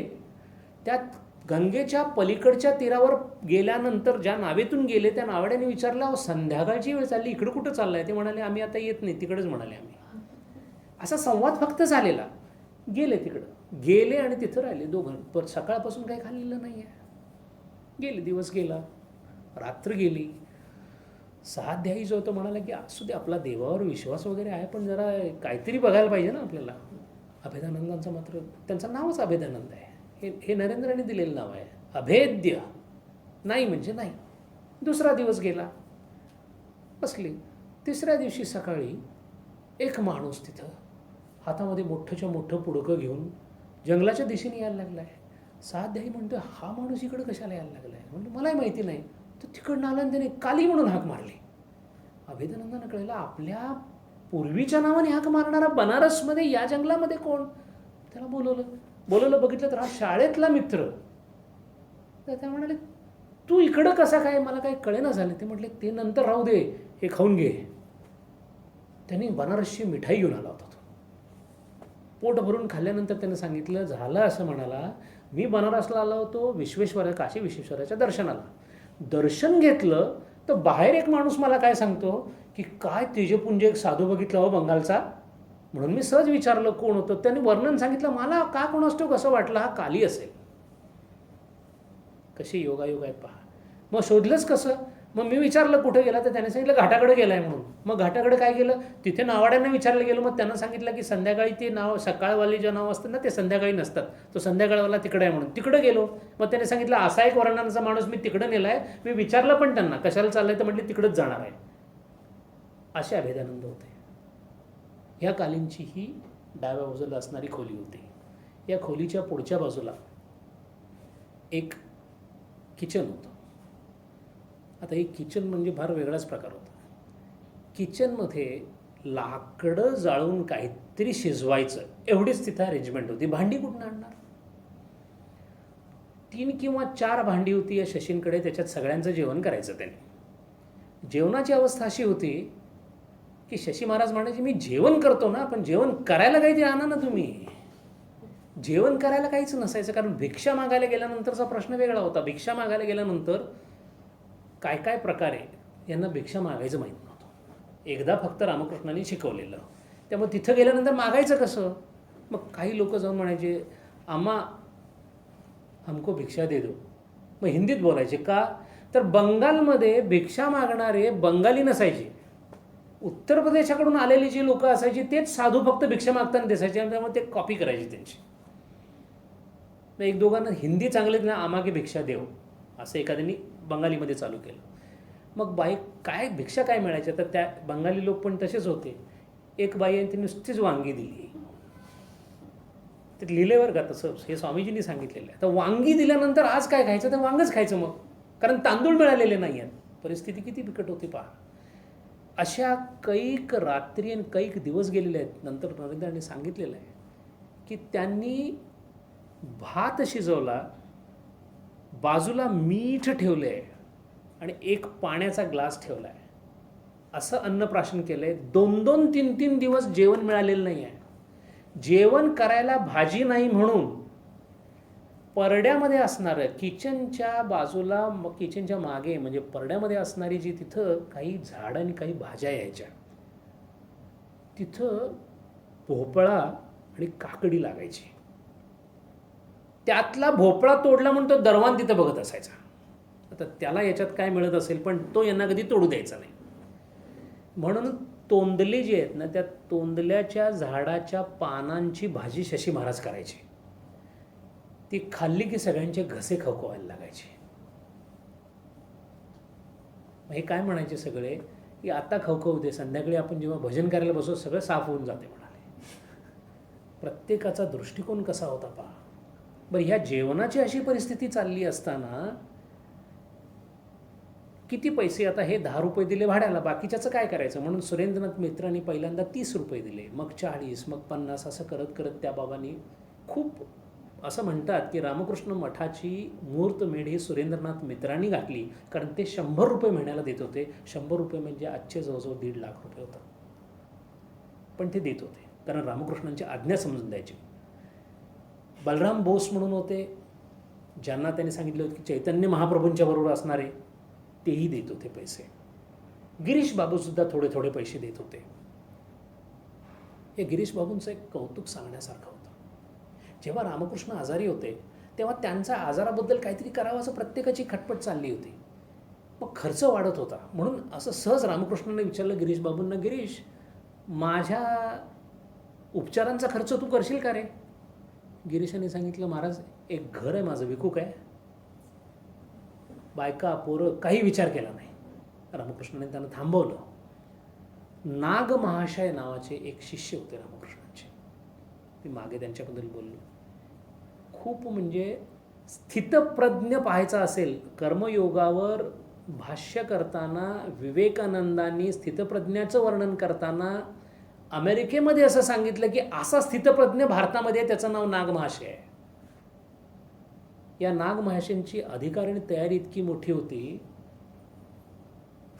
चुकून फक्त वडील, डॉक्टर माणूस बरं का, प्रॅक्टिस सोडून फक्त साधनेला लागल्यामुळे वडील म्हणाले, असं जर सगळ्यांना फुकट ट्रीटमेंट देत बसलास तर एक दिवस नग्न होऊन बेडूक खायची वेळ येईल. ताबडतोब तिथं कपडे काढले, तिथं जात असलेलं की बेडूक खाऊन टाकले आणि त्यावेळेला ते घरातनं बाहेर पडले. हे नाग महाशय रामकृष्णांच्या आजाराबद्दल काय करता येईल का असं विचारल्यानंतर नाग महाशय म्हणाले करता येईल, आणि उठले आणि रामकृष्णांच्याकडे चालायला लागले. बाकीच्या कुणाला काही कळलं नाही. रामकृष्णांनी सांगितलं त्यांना धरा म्हणून. नंतर रामकृष्णाने विचारलं काय झालं, तर म्हणाले, अरे हा काय करत होता, तुमच्या लक्षात आलं काय? हा माझ्या अंगाला स्पर्श करून माझा रोग आपल्या अंगात घेणार होता, आणि इतकी त्याची ताकद आहे. अशी लोक त्यांच्याकडे होते. आता या लोकांनी, सुरेंद्रनाथ मित्र, बलराम बोस, गिरीश बाबू यांनी मदत करायला जरी सुरुवात केली तरी पैसे कमीही असायचे. ह्या किचनच्या पुढच्या बाजूला एक बाथरूम होतं. ज्या भांड्यातून पाणी आणायचं त्याच भांड्यातून आंघोळ करायची, भांडी नव्हती. आणि स्नानाला कोणी बाथरूममध्ये जात नव्हतं कारण गंगा खाली होती. प्रश्न फक्त एक होता, प्रत्येकाकडे एक कौपिन आणि एक भगव्या रंगाची धोती एकच होती. बाहेर जाण्यासाठी एक सफेद धोती आणि एक चादर अंगावर टाकायला. त्यामुळं जर बाहेर जायचं असेल तर पहिला बाहेर गेलेला आत आल्यानंतर मग दुसऱ्याने बाहेर जायचं, कारण कपडा एकच होता. परिस्थिती सांगतो मी त्यांची कशी आहे. सगळे विश्वविद्यालयाचे पदवीधर आहेत. राखाल बाबू तर जमीनदाराचा मुलगा आहे, काली बाबू सावकारांचा मुलगा आहे. सगळं सोडलंय, सेवा परित्यागमय आयुष्याच्या. आपण नुसतं म्हणतो परित्याग, याला त्याग म्हणतात. आणि एवढं सगळं करून आमचं किती चांगलं होतं तिथं, हे इथं कुठे येऊन पडलं, असं कुठे कोणाच्या मनामध्ये सुद्धा नव्हतं. हे सगळं चालू असताना एक मोठा जो मधला हॉल होता तिथं सगळे झोपायचे. झोपायचे कशावर? गमतीचा भाग असा होता की त्या पूर्ण हॉलमध्ये, म्हणजे वरचा जो मजला होता त्या पूर्ण मजल्यामध्ये साधारण अर्धा फूट खाली जाईल एवढे खड्डेच पडलेले होते. साधारण 2 खड्ड्यांच्या मध्ये जर सबंध असा भाग मिळाला, अखंड भाग मिळाला, तर तो झोपायला वापरायचा. उशी घ्यायला नव्हती म्हणून दगड किंवा हाताची उशी करून झोपत होते. त्यात शशी महाराजांनी एक बेड तयार केला होता. एक चटई टाकली, त्याच्यावर थोडंसं गवत वगैरे करून एक कपडा वर टाकला. कशासाठी? इथे रामकृष्णांना प्रस्थापित करायचं. त्याच्यावर रामकृष्णांच्या अस्थी एका छोट्या स्टुलावर ठेवल्या. रामकृष्णांच्या बाकीच्या वस्तू तिथे ठेवल्या होत्या. रोज शशी महाराज अन्नाचा एक तरी कण शिजवत असत आणि भोग महाराजांना चढवून मग आपला उपास सोडत असत. मग पाण्याने उपास सोडला असेल तरी चालेल, पण भोग हा रामकृष्णांना लागला पाहिजे. गुरु उपाशी राहता कामा नये. पूजा कशा पद्धतीने शशी महाराज करत होते पहा. यांची झोपण्याची अशी व्यवस्था. आता हे सगळं असं जर वर्णन असेल, थंडीच्या दिवसात काय करायचं? गमतीचा भाग असा होता, घराला खिडक्या दरवाजेच नव्हते. खिडक्या जेवढ्या होत्या त्याच्या सगळ्या फ्रेमच निघालेल्या होत्या. त्यामुळे वारं सरळ आतच यायचं, अंगावर टाकायला काहीच नव्हतं. बरं, हे सगळं असल्यामुळे, एवढ्या तक्रारी असल्यावर कमीत कमी तक्रारींबद्दल काहीतरी बोललं पाहिजे. प्रश्न तो नव्हताच. तक्रार काय होती पहा. इथे स्वामीजींनी काय काम केलं याचं वर्णन भगिनी निवेदितांनी केले. कारण काश्मीरला निवेदितांबरोबर असताना निवेदितांचं आपल्यावर खूप मोठे उपकार आहेत आणि त्या फार क्युरियस होत्या, कुतूहल असायचं. आपल्या गुरूंबद्दल कुतूहल होतं. सारख्या नरेंद्रांना विचारा, स्वामीजींना विचारा, स्वामीजी मग तिथं काय झालं, स्वामीजी मग इथं काय झालं, ते आज आपल्याला वाचायला मिळतंय. त्यांना स्वामीजींनी सांगितलं की मी एखाद्या वेड्या माणसासारखं 24-24 तास काम करत होतो या काळामध्ये. काय काय काम करत होते? ब्राह्ममुहूर्तावर उठायचे. हे सगळं सांगण्याचं कारण असं आहे, आपल्या साधनेला कुठंतरी फायदा व्हावा. अर्ध्या पाऊण तासाची पूजा आणि 10 मिनिटाचं ध्यान करून ब्रह्मज्ञान घेण्याची जी आपली इच्छा आहे, त्याच्यासाठी हे जाणणं फार जरुरीचं आहे. ब्राह्ममुहूर्तावर ते उठायचे आणि सगळ्यांना उठवायचे. काय म्हणायचे? उत्तिष्ठ अमृतस्य पुत्र. हा सगळ्यांना संस्कृत येत होतं. उठा अमृताच्या पुत्रांनो. ऋग्वेदातली हाक देत होते त्यांना. सगळ्यांना उठवायचे. उठल्याबरोबर काय करत असतील? आपण उठलो की पहिल्यांदा चहा टाकतो. यांनी उठल्याबरोबर काय केलं? उठल्याबरोबर हे सरळ ध्यानाला येऊन बसायचे. पहाटे ब्राह्ममुहूर्ताला लागलेलं ध्यान केव्हा सुटायचं? दुपारी 12 वाजता. किती वेळ झाला हा? टोटल 8 तासांचा ध्यानाचा व्यापार सकाळी. शशी महाराज मात्र फार स्ट्रिक्ट होते. थोडे वयस्क पण होते आणि फार गंभीर असायचे. ते काय करायचे? 12 वाजता जाऊन सगळ्यांना हलवून उठवायचे की आंघोळ करा, स्नान करून घ्या, काहीतरी खा. परिस्थिती कशी आहे पहा. ध्यानातून उठा थोडा वेळ आणि खा. आपलं खाण्यातून उठा आणि थोडा वेळ ध्यान करा. परिस्थितीचा जो फरक आहे, कारण त्यांची जी आतल्या बाजूला जी आग होती, प्रत्येकाचं ध्येय एकच होतं, ईश्वराचा साक्षात्कार झालाच पाहिजे. 12-12:30ला उठून एक बरं आंघोळीचा काय प्रश्न होता? सगळेच्या सगळे 12 जायचे आणि गंगेत बुडून यायचे. परत आले की तोपर्यंत शशी महाराजांनी काहीतरी तोंडल्याची भाजी, कुठं पानं, कुठं काय, आणि नाहीतर नुसता भात. मिरची मिळायची नाही. अगदी आनंदाचा दिवस असला तर 1 किंवा 2 मिरच्या मिळायच्या. 2 मिळाल्या तर मिरची आवडीनं खाणारा म्हणजे नरेंद्र. आपण मागं पाहिलेलं आहे त्यांनी कशी एका वेळेला त्यांनी 25 मिरच्या खाऊन दाखवल्या. त्यातली 1 आपल्या त्यांच्यासाठी ठेवायची. त्यात सुद्धा नेतृत्व होतं. शशी महाराज म्हणायचे, नरेंद्रला आवडतं, 1 बाजूला ठेवा, बाकीची 1 मिरची मी काय चेचून तुम्हाला सगळ्यांना पाणी घालून द्यायचे, त्याच्याबरोबर दूध, भात तो काय असेल. दूध, दही, तूप असला काही प्रकारच नव्हता. यात गंमत अशी व्हायची, हे सगळे एकत्र जमलेत खरे. हे 12-1च्या आसपास आंघोळ करून स्नान दिल्यानंतर आपण काय करू? वामकुक्षी. यांचं तसं नव्हतं. काही वेळेला तरी गुरुबंधूंनी भाताचा गोळा तोंडात टाकलाय, चावत चावत चावत ध्यानाला गेलेत. का हा मध्ये डिस्टर्बन्स नको. त्यामुळे ज्या दिवशी अन्न मिळायचं नाही त्या दिवशी बरेचसे गुरुबंधू खुश असायचे. आता काय उठायची संबंधच नाही, आता सरळ संध्याकाळपर्यंत उपासना. उपासनेला दृढ चालवावे, याला दृढ चालवावे म्हणतात. भूदेव संताशी सदा नमावे. आणि मग संध्याकाळी 6ला हे सगळे उठायचे ध्यानातनं, झोपेतनं नव्हे, ध्यानातनं. झोप सगळ्यांनाच कमी होती. पहाटे ब्राह्ममुहूर्तावर उठलेले. हे सगळं झाल्यानंतर 6ला आरतीचा कार्यक्रम असायचा. शिवशंभो हरे हरे हरे हरे अशी ती आरती चालू व्हायची. संध्याकाळी 2 तास आरती व्हायची रामकृष्णांची. मोठ्याने आवाज, संकीर्तनं, आरत्या सगळं झालं की परत ध्यानाला बसायचे. मग रात्र जशी होईल, आता काय जेवणाचं परत काय असेल तर ठीक, नसेल तर नाही, रात्री परत सगळे एकत्र बसायचे आणि मग चर्चा चालू. आणि चर्चा कशाची? फक्त शास्त्रांची चर्चा आणि संतांच्या चरित्रांची चर्चा. म्हणून संतांच्या चरित्राला महत्त्व आहे. हा साधनेचा भाग आहे. स्वामी विवेकानंदांना ऐकणं किंवा कोणत्याही संताचं चरित्र ऐकणं हा साधनेचा भाग आहे. कारण ते बदल घडवून आणतात विचारांमध्ये. आणि रात्रीचं जे काही चर्चा असायची त्या चर्चेचं नेतृत्व कोणाकडे असायचं? नरेंद्रांच्याकडे.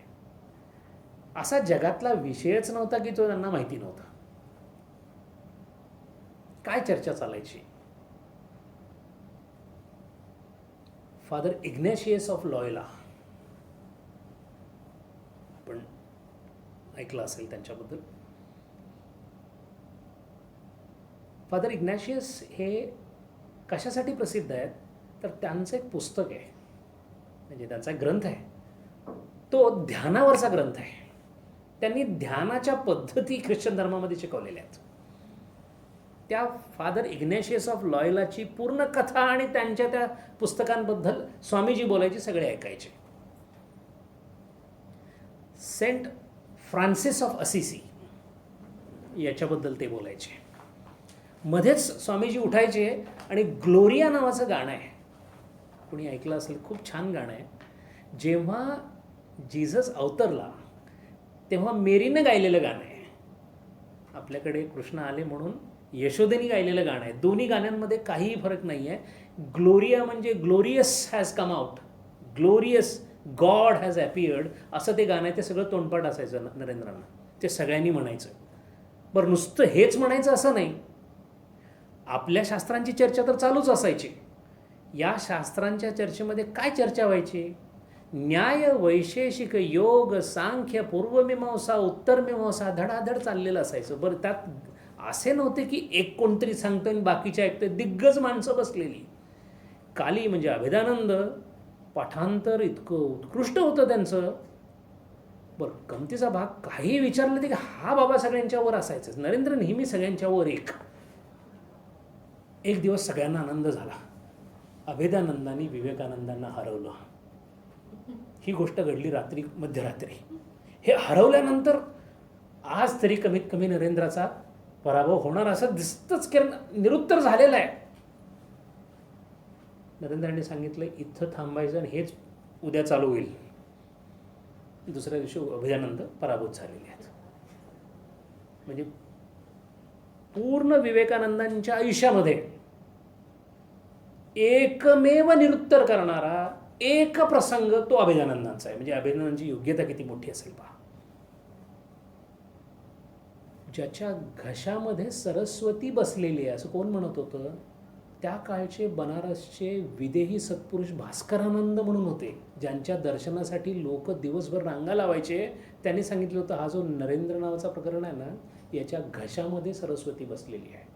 इतकं ज्ञान त्यांना प्राप्त होतं. सेक्युलर म्हणजे लौकिक अर्थातलं ज्ञान आणि वेदांतातलं ज्ञान दोन्ही. नुसतं एवढ्यावर थांबत नव्हतं. फ्रेंच राज्यक्रांतीबद्दल बोलायचे रात्री, आणि त्यामध्ये लिबर्टी, इक्वॅलिटी, फ्रॅटर्निटी, समता बंधुता जी आहे ती समता बंधुता वेदांताच्या पातळीवरून ती चर्चा करायची. आणि नुसतीच चर्चा नव्हे, मग सगळे एकामेकाचे हात धरायचे. आणि मग असं ते 12 जणांचे असे हात धरलेले तयार झाल्यानंतर मागे पुढे विवाला रिपब्लिक म्हणून ते फ्रेंच राज्यक्रांतीचा उद्घोष करायचे.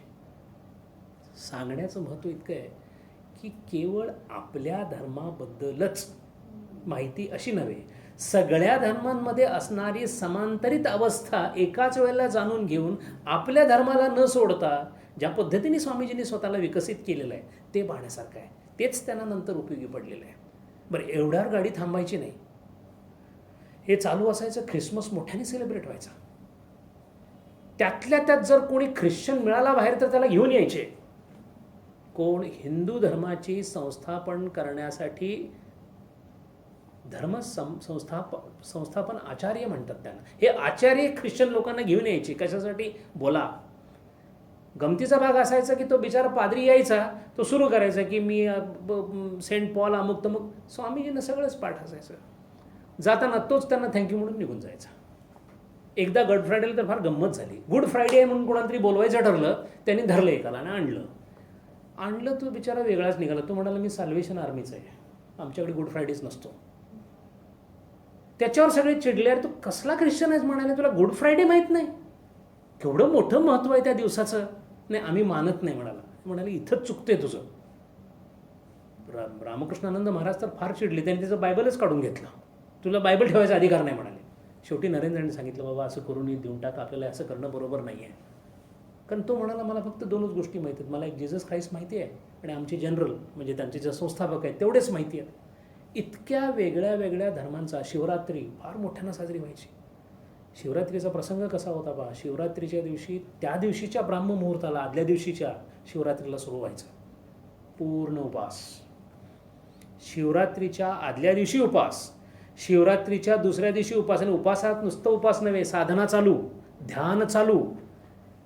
बरं, ध्यानात सुद्धा गंमत अशी, एक ध्यानात बसलाय त्याला झाली 5-6 तास, दुसरा इकडं भजन म्हणतोय.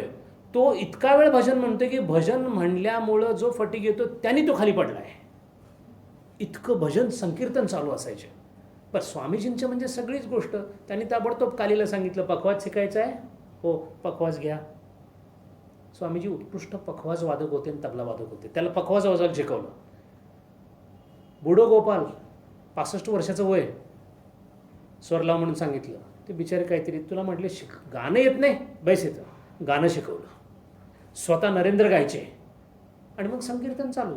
दुसऱ्या दिवशी पूर्ण दिवस हे संकीर्तन सगळं चालू होत असताना रात्री 12 वाजता साक्षात शिवाची मूर्ती नरेंद्रनाथ संध्या रात्री 12ला जाऊन गंगेला स्नान करून यायचे आणि आता शिवरात्र सोडायची.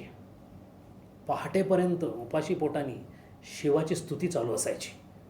स्वतः लिहिलेलं बम भोले नावाचं त्यांचं जे गाणं होतं ते गाणं म्हणायचे. अंगावर भगवी वस्त्र चढवलेली, सगळेच्या सगळे फक्त नरेंद्रांच्याकडे बघत राहायचे. कारण असं वाटायचं की प्रत्यक्ष शिव अवतरलेला आहे. आणि म्हणूनच 1898 साली आपण पहिल्या प्रवचनामध्ये पाहिले पहा की विवेकानंदांना शिव बनवायचं ठरलं. मग कोणीतरी जटा आणल्या, त्या डोक्यावर जटा चढवल्या, ते भस्म वगैरे केलं आणि हे सगळं करून जेव्हा ते त्या हॉलमध्ये आले तेव्हा गुरुबंधूंपासून सगळ्यांनी साष्टांग लोटांगण घातलं. कारण आत्तापर्यंत फक्त वर्ण जटा वगैरे लावल्या होत्या. जी प्रभा फाकत होती त्यातून प्रत्यक्ष समोर शिव आल्यासारखं सगळ्यांना दिसत होतं आणि शिवाचाच अवतार होते.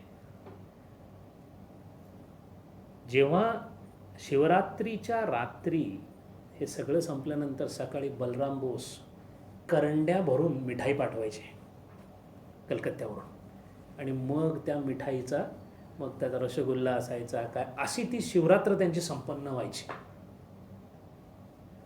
जिथं हे झोपलेले असायचे तिथे सगळ्या देवांचे फोटो लावलेले होते. त्यात बरोबर मध्ये जीसस ख्राइस्टचा फोटो.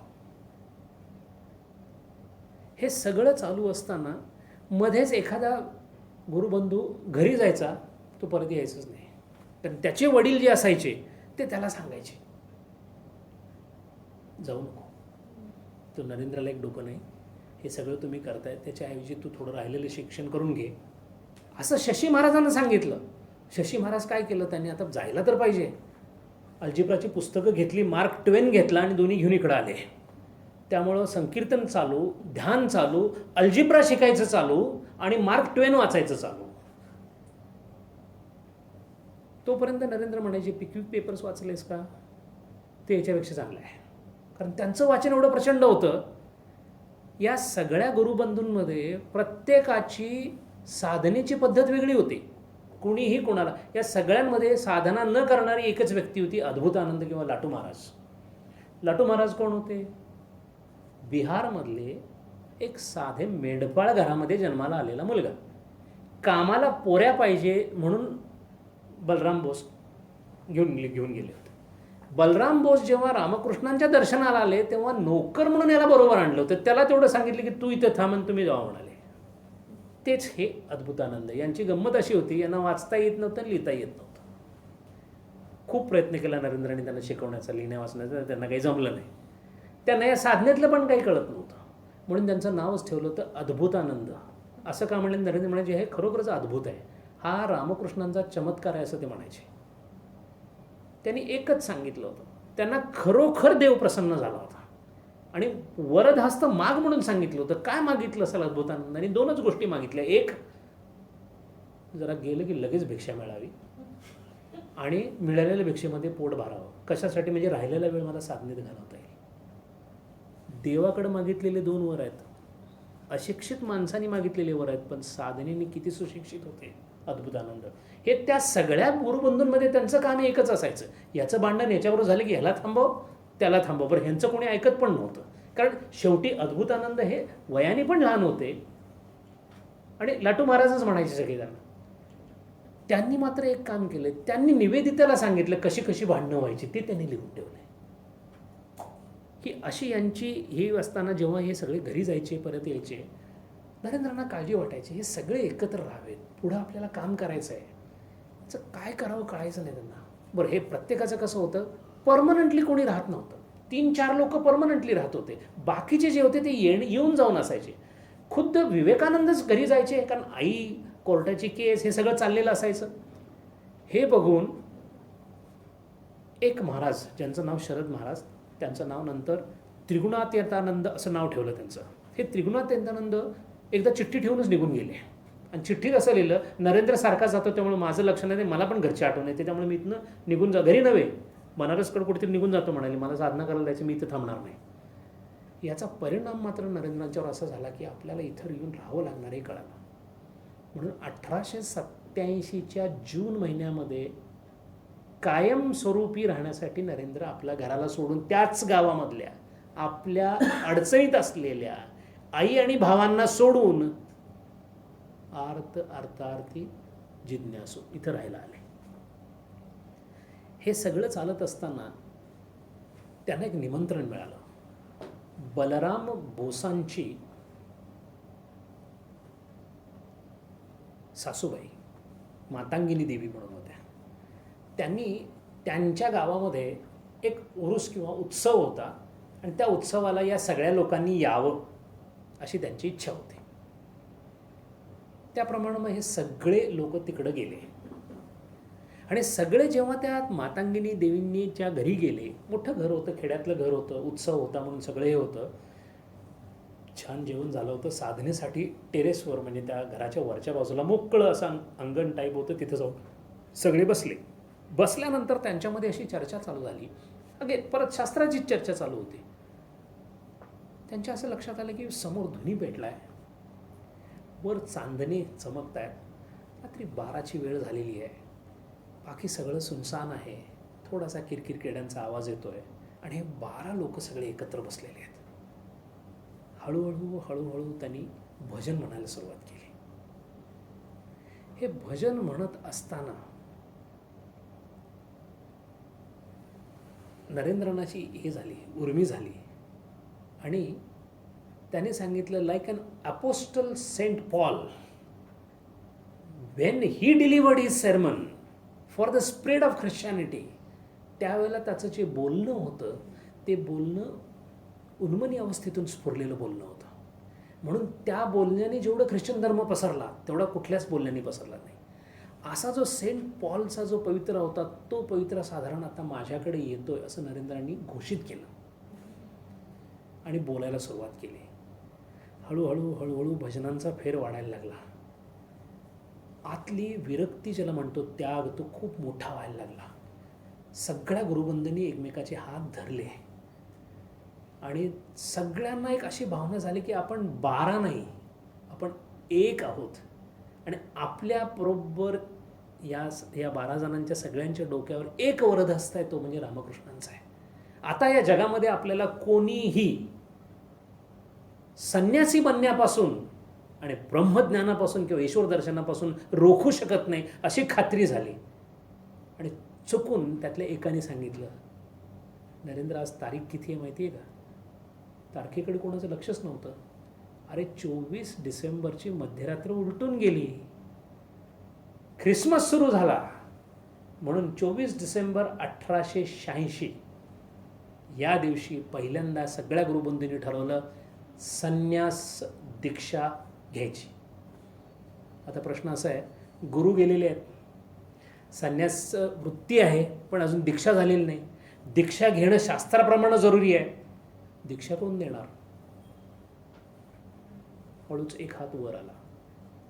सगळे वळले, म्हणाले, काली तू दीक्षा देणार? म्हणाले, मी दीक्षा देणार असं म्हणत नाही, पण मला ह्यातलं माहिती आहे. ताबडतोब सगळ्यांनी विचारलं, तुला कसं माहिती आहे?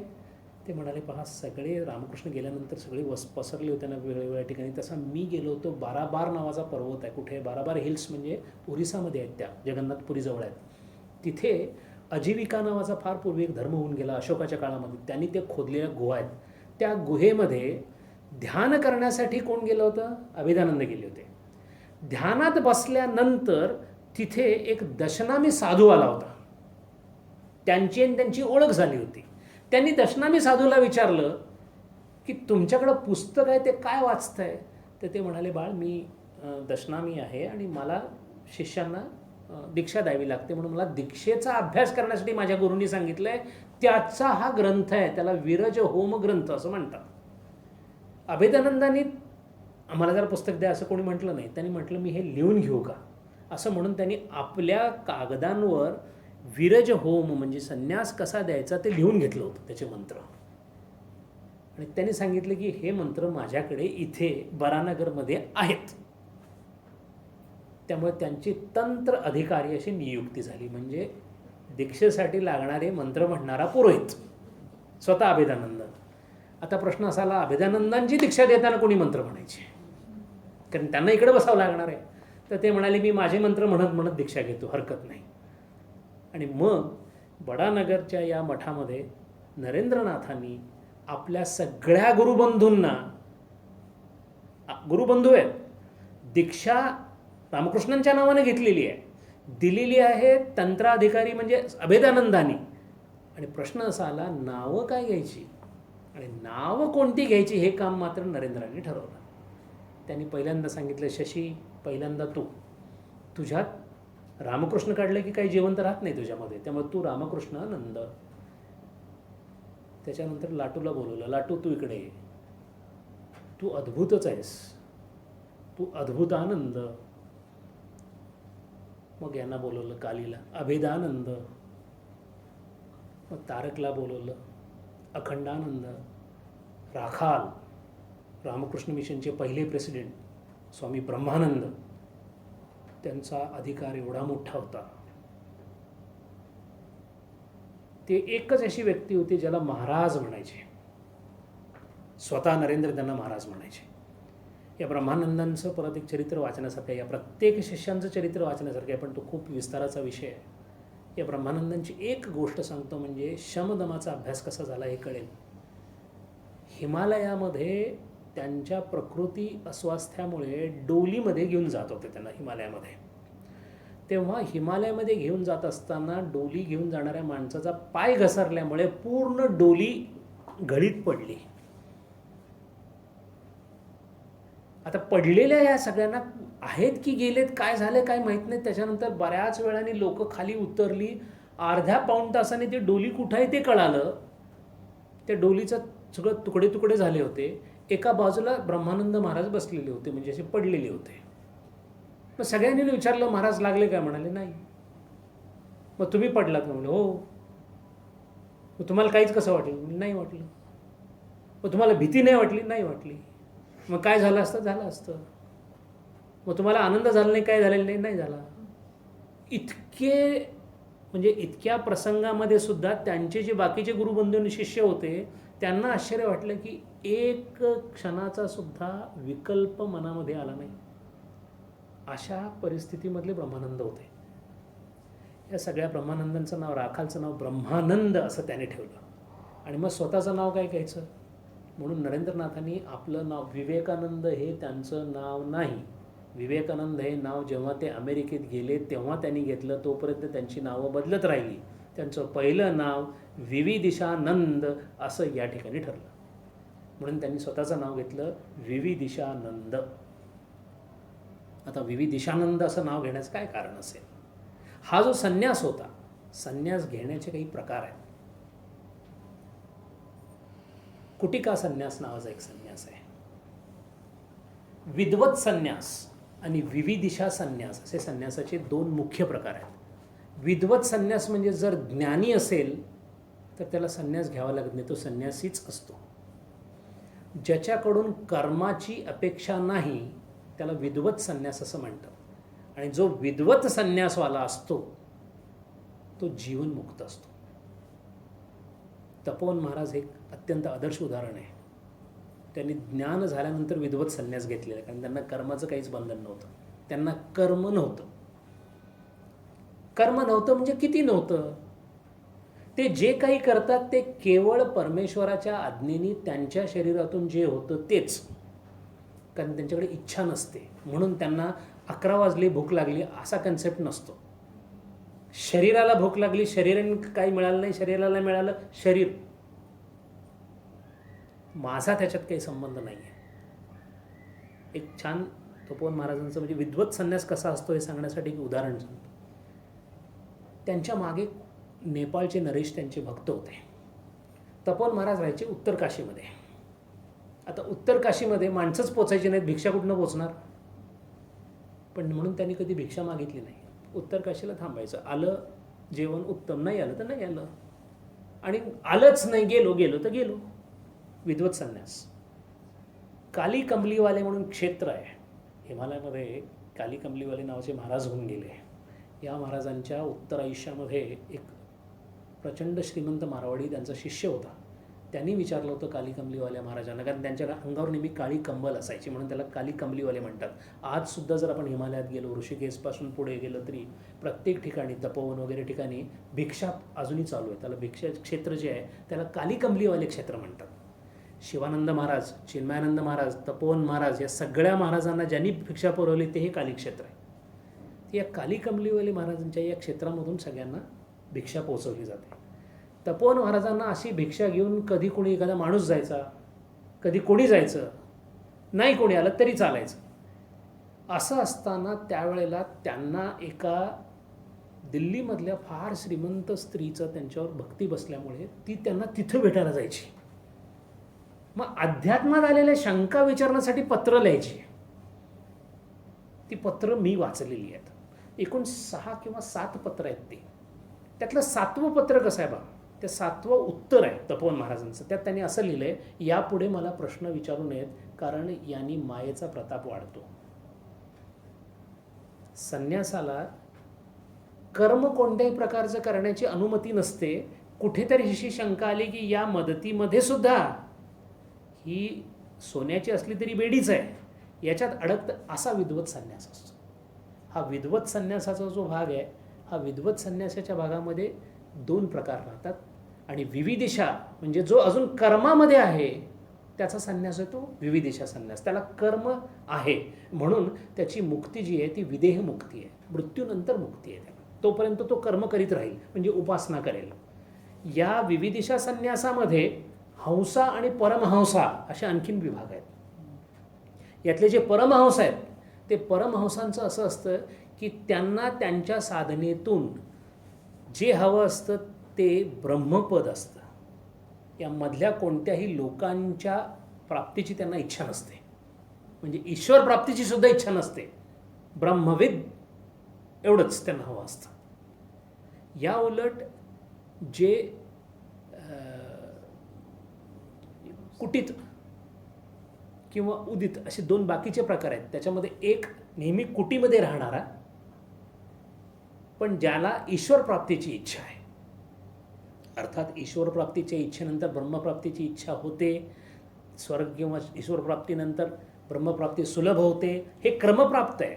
पण इच्छेच्या दृष्टीने जर पाहायला गेलं तर ईश्वर प्राप्तीच्या इच्छेचे जे आहेत हे या 2 संन्यासामध्ये एक कुटीत म्हणजे जो कुटीत बसणारा जो आहे, आणि दुसरा जो आहे उदक जो आहे तो परिव्राजक असं त्याला म्हणतात, जो फिरत राहतो. रमता जोगीनी बहता पाणी असं त्याचं नाव आहे. रमता जोगी बहता पाणी, एका ठिकाणी थांबायचं नाही. यातल्या परमहंसांमध्ये जे आहेत विविधेश संन्यासामधले आहेत त्यामध्ये एक त्रिदंडी संन्यास म्हणून एक प्रकार आहे. त्यांना 3 लांबड्या काठ्या काढल्या जातात दीक्षेच्या दिवशी. त्या बांधल्या जातात, गुरु बांधतो तो एकत्र, आणि ती काठी जी आहे ती त्याच्या हातात, ती कधीही जमिनीवर ठेवली जात नाही. एक दंडक आहे त्याचा, म्हणून त्याला दंडी संन्यासी असंही म्हणतात. त्रिदंडी संन्यासी किंवा दंडी संन्यासी. काय 3 काठ्या आहेत? ज्यांनी मन, बुद्धी आणि वाचा या तिघांनाही आपल्यातून सोडून दिलेलं आहे. या तिघांशीही माझा कोणताही संबंध नाही याचं सतत स्मरण ठेवण्यासाठी त्या त्रिदंडी किंवा त्या ज्या काठ्या आहेत तिची दंडी संन्यासी आहेत, म्हणून त्याला दंडी संन्यासी असं म्हणतात. आता हे परमहंस संन्यासी असल्यामुळे यांच्याकडे जो होम करायचा, कारण याला विधिवत हे असतं, मग तो विरज होम, त्याचे मंत्राबरोबर 3 गोष्टी केल्या जातात. एक, संन्यासाला जात किंवा वर्ण नसतो, त्याला अतिवर्णाश्रमी म्हणतात. 4 वर्णांच्या पलीकडे अतिवर्णाश्रमी, त्यामुळे ते अतिवर्णाश्रमी झाले. सगळ्यांनी आपलं यज्ञोपवीत काढलं, त्यातले जे जे ब्राह्मण होते त्यांनी ते जाळून टाकलं, कारण आता तुम्ही वर्णात बसत नाही. आणि त्याच्यानंतर आपल्या पितृश्राद्ध करावं लागतं. पितृश्राद्ध झाल्यानंतर स्वश्राद्ध करावं लागतं, त्याला तर्पण विधी म्हणतात. इतका विधी झाल्यानंतर संन्यासी सिद्ध होतो. आता या विश्वासी म्हणजे जे जे व्याकृत आहे, जे जे अव्याकृत आहे, या दोन्हीशी संभूत असंभूत या दोन्हीशीही माझा संबंध संपला. आता माझा संबंध फक्त ब्रह्माशी. अशा पद्धतीची ही विविदिशा विरज होमातली जी दीक्षा आहे ती या सगळ्यांनी इथे घेतली. आणि इथे घेतल्यानंतर 1 वर्ष जवळजवळ आपण जो दिनक्रम पाहिला त्यांचा, अशा दिनक्रमामध्ये या सगळ्या गुरुबंधूंनी इथं या बडानगर मठामध्ये 1 वर्ष काढलेलं आहे. आनंदाने काढलं आहे. रोज रामकृष्णांची पूजा होती आहे, संकीर्तन चालू आहे, भजन चालू आहे. अशा पद्धतीने मठामधलं त्यांचं जीवन 1 वर्षाचं गेलेलं आहे. आणि हे 1 वर्षाचं जीवन जात असतानाच हळूहळू मनामध्ये विचार यायला लागला. काहींच्या मनामध्ये असा विचार आला की साधना अजूनही कडक झाली पाहिजे, अजूनही तीव्र साधना पाहिजे. कोणाला वाटलं हिमालय ही अशी वस्तू आहे ती ज्याला आकर्षित करते ती त्यालाच आकर्षित करते. संपूर्ण भारतवर्ष जम्बूद्वीपातले जितके साधक आहेत ते सगळेच्या सगळे हिमालयाकडे जाण्याचे, अगदी खात्रीने मी सांगू शकतो, मला माहिती आहे म्हणून काकांबद्दल. माझ्या लहानपणीच्या गोष्टी सांगतोय मी. काका माझ्या लहानपणी, मी 7वीत होतो, माझ्या लहानपणी काका हिमालयामध्ये जात असत. आम्हाला समजण्याचं कारण आम्ही नेहमी वडिलांना विचारायचो. वडील सांगायचे डॉक्टर साहेब नाही आहेत. कुठे गेलेत? हिमालयात गेलेत. कोणत्या जागी जात होते त्याच्याबद्दल मला तपशील माहीत नाही, पण काका जात होते. मी सांगतो कोणतं साल? हे 1970-80 मधला भाग आहे. सगळ्यात साधना आपल्याला सांगितल्या जातात असं नाही. कबीरा जब हम गावते तब जाना कछु नाही, अब दिल में हरी दिखिया गावन को कछु नाही. काका बोलत नाहीत. भरपूर बोलण्यासारखं ज्यांच्याकडे असतं ते बोलत नाहीत, ज्यांच्याकडे फार कमी असतं ते खूप बोलतात. अशा पद्धतीने सगळ्यांना वाटायला लागलं की मी इकडे जाऊन साधना करेन, तिकडे जाऊन साधना करेन. आणि मग हळूहळू प्रत्येकाच्या डोक्यामध्ये ते खोळी यायला लागलं की मी आता आपल्या आपल्या साधनेला बाहेर पडायचं. गुरुबंधू असून सुद्धा एकत्र राहत होते, वेगळे वेगळे मतांचे होते.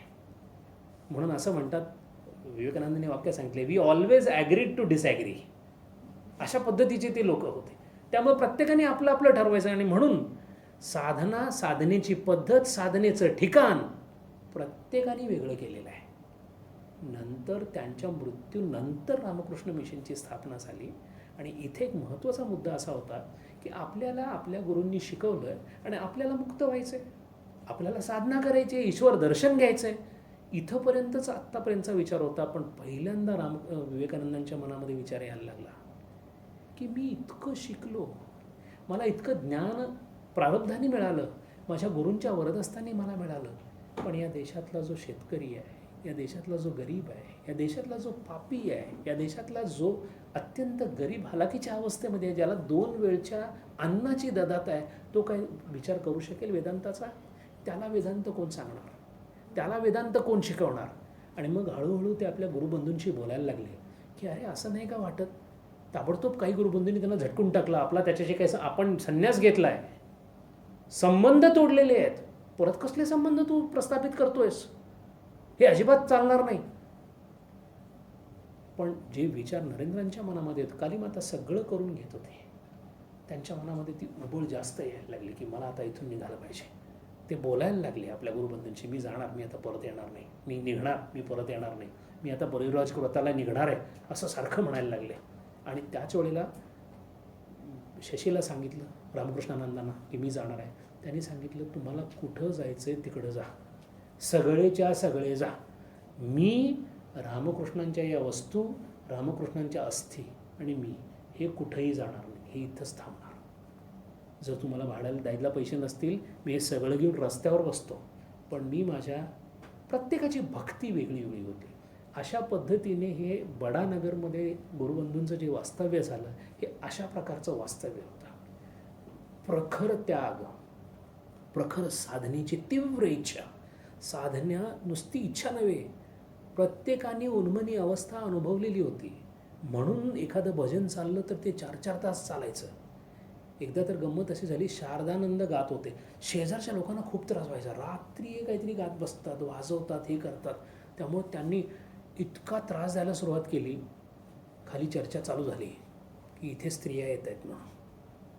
एवढंच नव्हे, त्रिगुणातीतानंद खाली गेल्यानंतर प्रसन्न महाराज खाली गेल्यानंतर त्यांना म्हटले की काय काय काय चाललंय वर वगैरे. तो बिचारा पळत आला आणि त्याने सांगितलं नरेंद्रांना की नरेंद्र असं असं हे लोक बोलतात. ते म्हणाले बघ परमेश्वराने किती चांगली व्यवस्था केली आहे, ते आहेत म्हणून आपण व्यवस्थित राहिलो आहे. ते जर असं बोलत नसते तर आपल्या डोक्यात काय काय आलं असतं. प्रत्येक गोष्टीचा विचार करताना फक्त विधायकच विचार करायचा. असंच एकदा रात्री शारदानंद गायला बसले. गाता गाता त्यांचा स्वर लागला आणि रामकृष्णांच्यावरचं ते गाणं गात होते. गाणं इतकं सुंदर हळू आवाजात असं चाललं, त्यांचा आवाज हळूहळू इतका मृदू होत गेला, बाकीच्या सगळ्या लोकांची नक्की खात्री झाली की इथे स्त्री येऊन गाणं गाते. रात्रीच्या वेळेला सगळे एकत्र झाले की आता यांना पकडायचं रेड हँडेड, कारण आता स्त्री सापडणार. सगळे हातात काठ्या घेऊन आत बरानगर मठामध्ये धडधड धडधड वर आले आणि बघतायत तर शारदानंद गातायत. गाणं थांबलं, सगळे उठले की काय आलेत म्हणून सगळे खाली मान घालून बाजूला गेले. त्रास, साधनेत त्रास, साधनेत अन्नाचा त्रास, भिक्षेचा त्रास, पैशाचा त्रास, आराम कोणताही नाही आहे, आईवडिलांचा त्रास. गंमत म्हणजे आईवडील तिथे येऊन सांगायचे चल बाळ परत म्हणून. एकदा तर शशी महाराजांनी त्यांचे वडील येताना बघून बाहेरच्या बाजूला एवढा मोठा मुंडका आणून ठेवला दरवाजाच्या तिथे, आत येऊ नका म्हणून. राखाल महाराजांनी तर आपल्या वडिलांना ते म्हणाले, रे बाबा माझ्या सगळ्या इस्टेटीचा तू एकमेव मालक आहेस रे. काय सांगितलं असेल राखाल महाराजांनी? राखाल महाराज म्हणाला, हे पहा पिताजी, वडील आहात, श्रेष्ठ आहात, अपमान केलेला मलाही बरं वाटणार नाही, एक काम करा, मला विसरून जा. इतकी साधने, इतकी त्यांच्या लक्ष्यावरचं जे जे जे ध्येय होतं ते इतकं दृढ त्यांच्या मनामध्ये बसलं होतं. अशा पद्धतीने हे बडानगरमधलं 1 वर्ष 1.5 वर्ष संपलं आणि आता परिव्राजक व्रताला सुरू होणार आहेत. आपल्या चरित्राचे जे नायक आहेत स्वामीजी, ते आता परिव्राजक व्रताला बाहेर पडणार आहेत. आता स्वामीजींचा दुसरा भाग कसा विकसित होत गेला. एक शिष्य आपण पाहिला, एक बाळ पाहिलं, एक तरुण वयातले विवेकानंद पाहिले, एक शिष्य विवेकानंद पाहिले, एक नेता विवेकानंद आपण पाहू. आणि आता ते भारताच्या प्रत्येक प्रांतामध्ये कसे गेले, त्यांच्याशी कसे सामावले, कसा भारत त्यांनी पाहिला, का शास्त्रांचा अभ्यास केला, स्वतःला निर्विकल्प समाधी येऊनसुद्धा इतक्या शास्त्रांचा अभ्यास करण्याचं कारण काय, कसं शंकराचार्यांच्या बरोबर भांडण काढलेलं आहे, कसं शंकराचार्यांना दुरुत्तर करणारी उत्तरं लिहिलेली आहेत. विवेकानंदांच्या अधिकाराची पातळी अजूनही आपल्याला समजावी तितकी समजलेली नाही आहे. एकमेव साधक आहेत, एकमेव संत आहेत, त्यांनी शंकराचार्यांच्यावर खूप मोठं ऑब्जेक्शन घेतलेलं आहे. अर्थात दोन विद्वत ब्रह्मविद्वरांचं हे भांडण आहे. आपल्याला त्यात फारसं मध्ये पडण्याचं काही कारण नाही. दो बादाखोरों के बीच में कुछ मसाइल उलझ गए हैं, साखी आ जाएगी तब उलझ जाएगी. हरि ॐ पूर्णमदः पूर्णमिदं पूर्णात् पूर्णमुदच्यते पूर्णस्य पूर्णमादाय पूर्णमेवावशिष्यते. ॐ शान्ति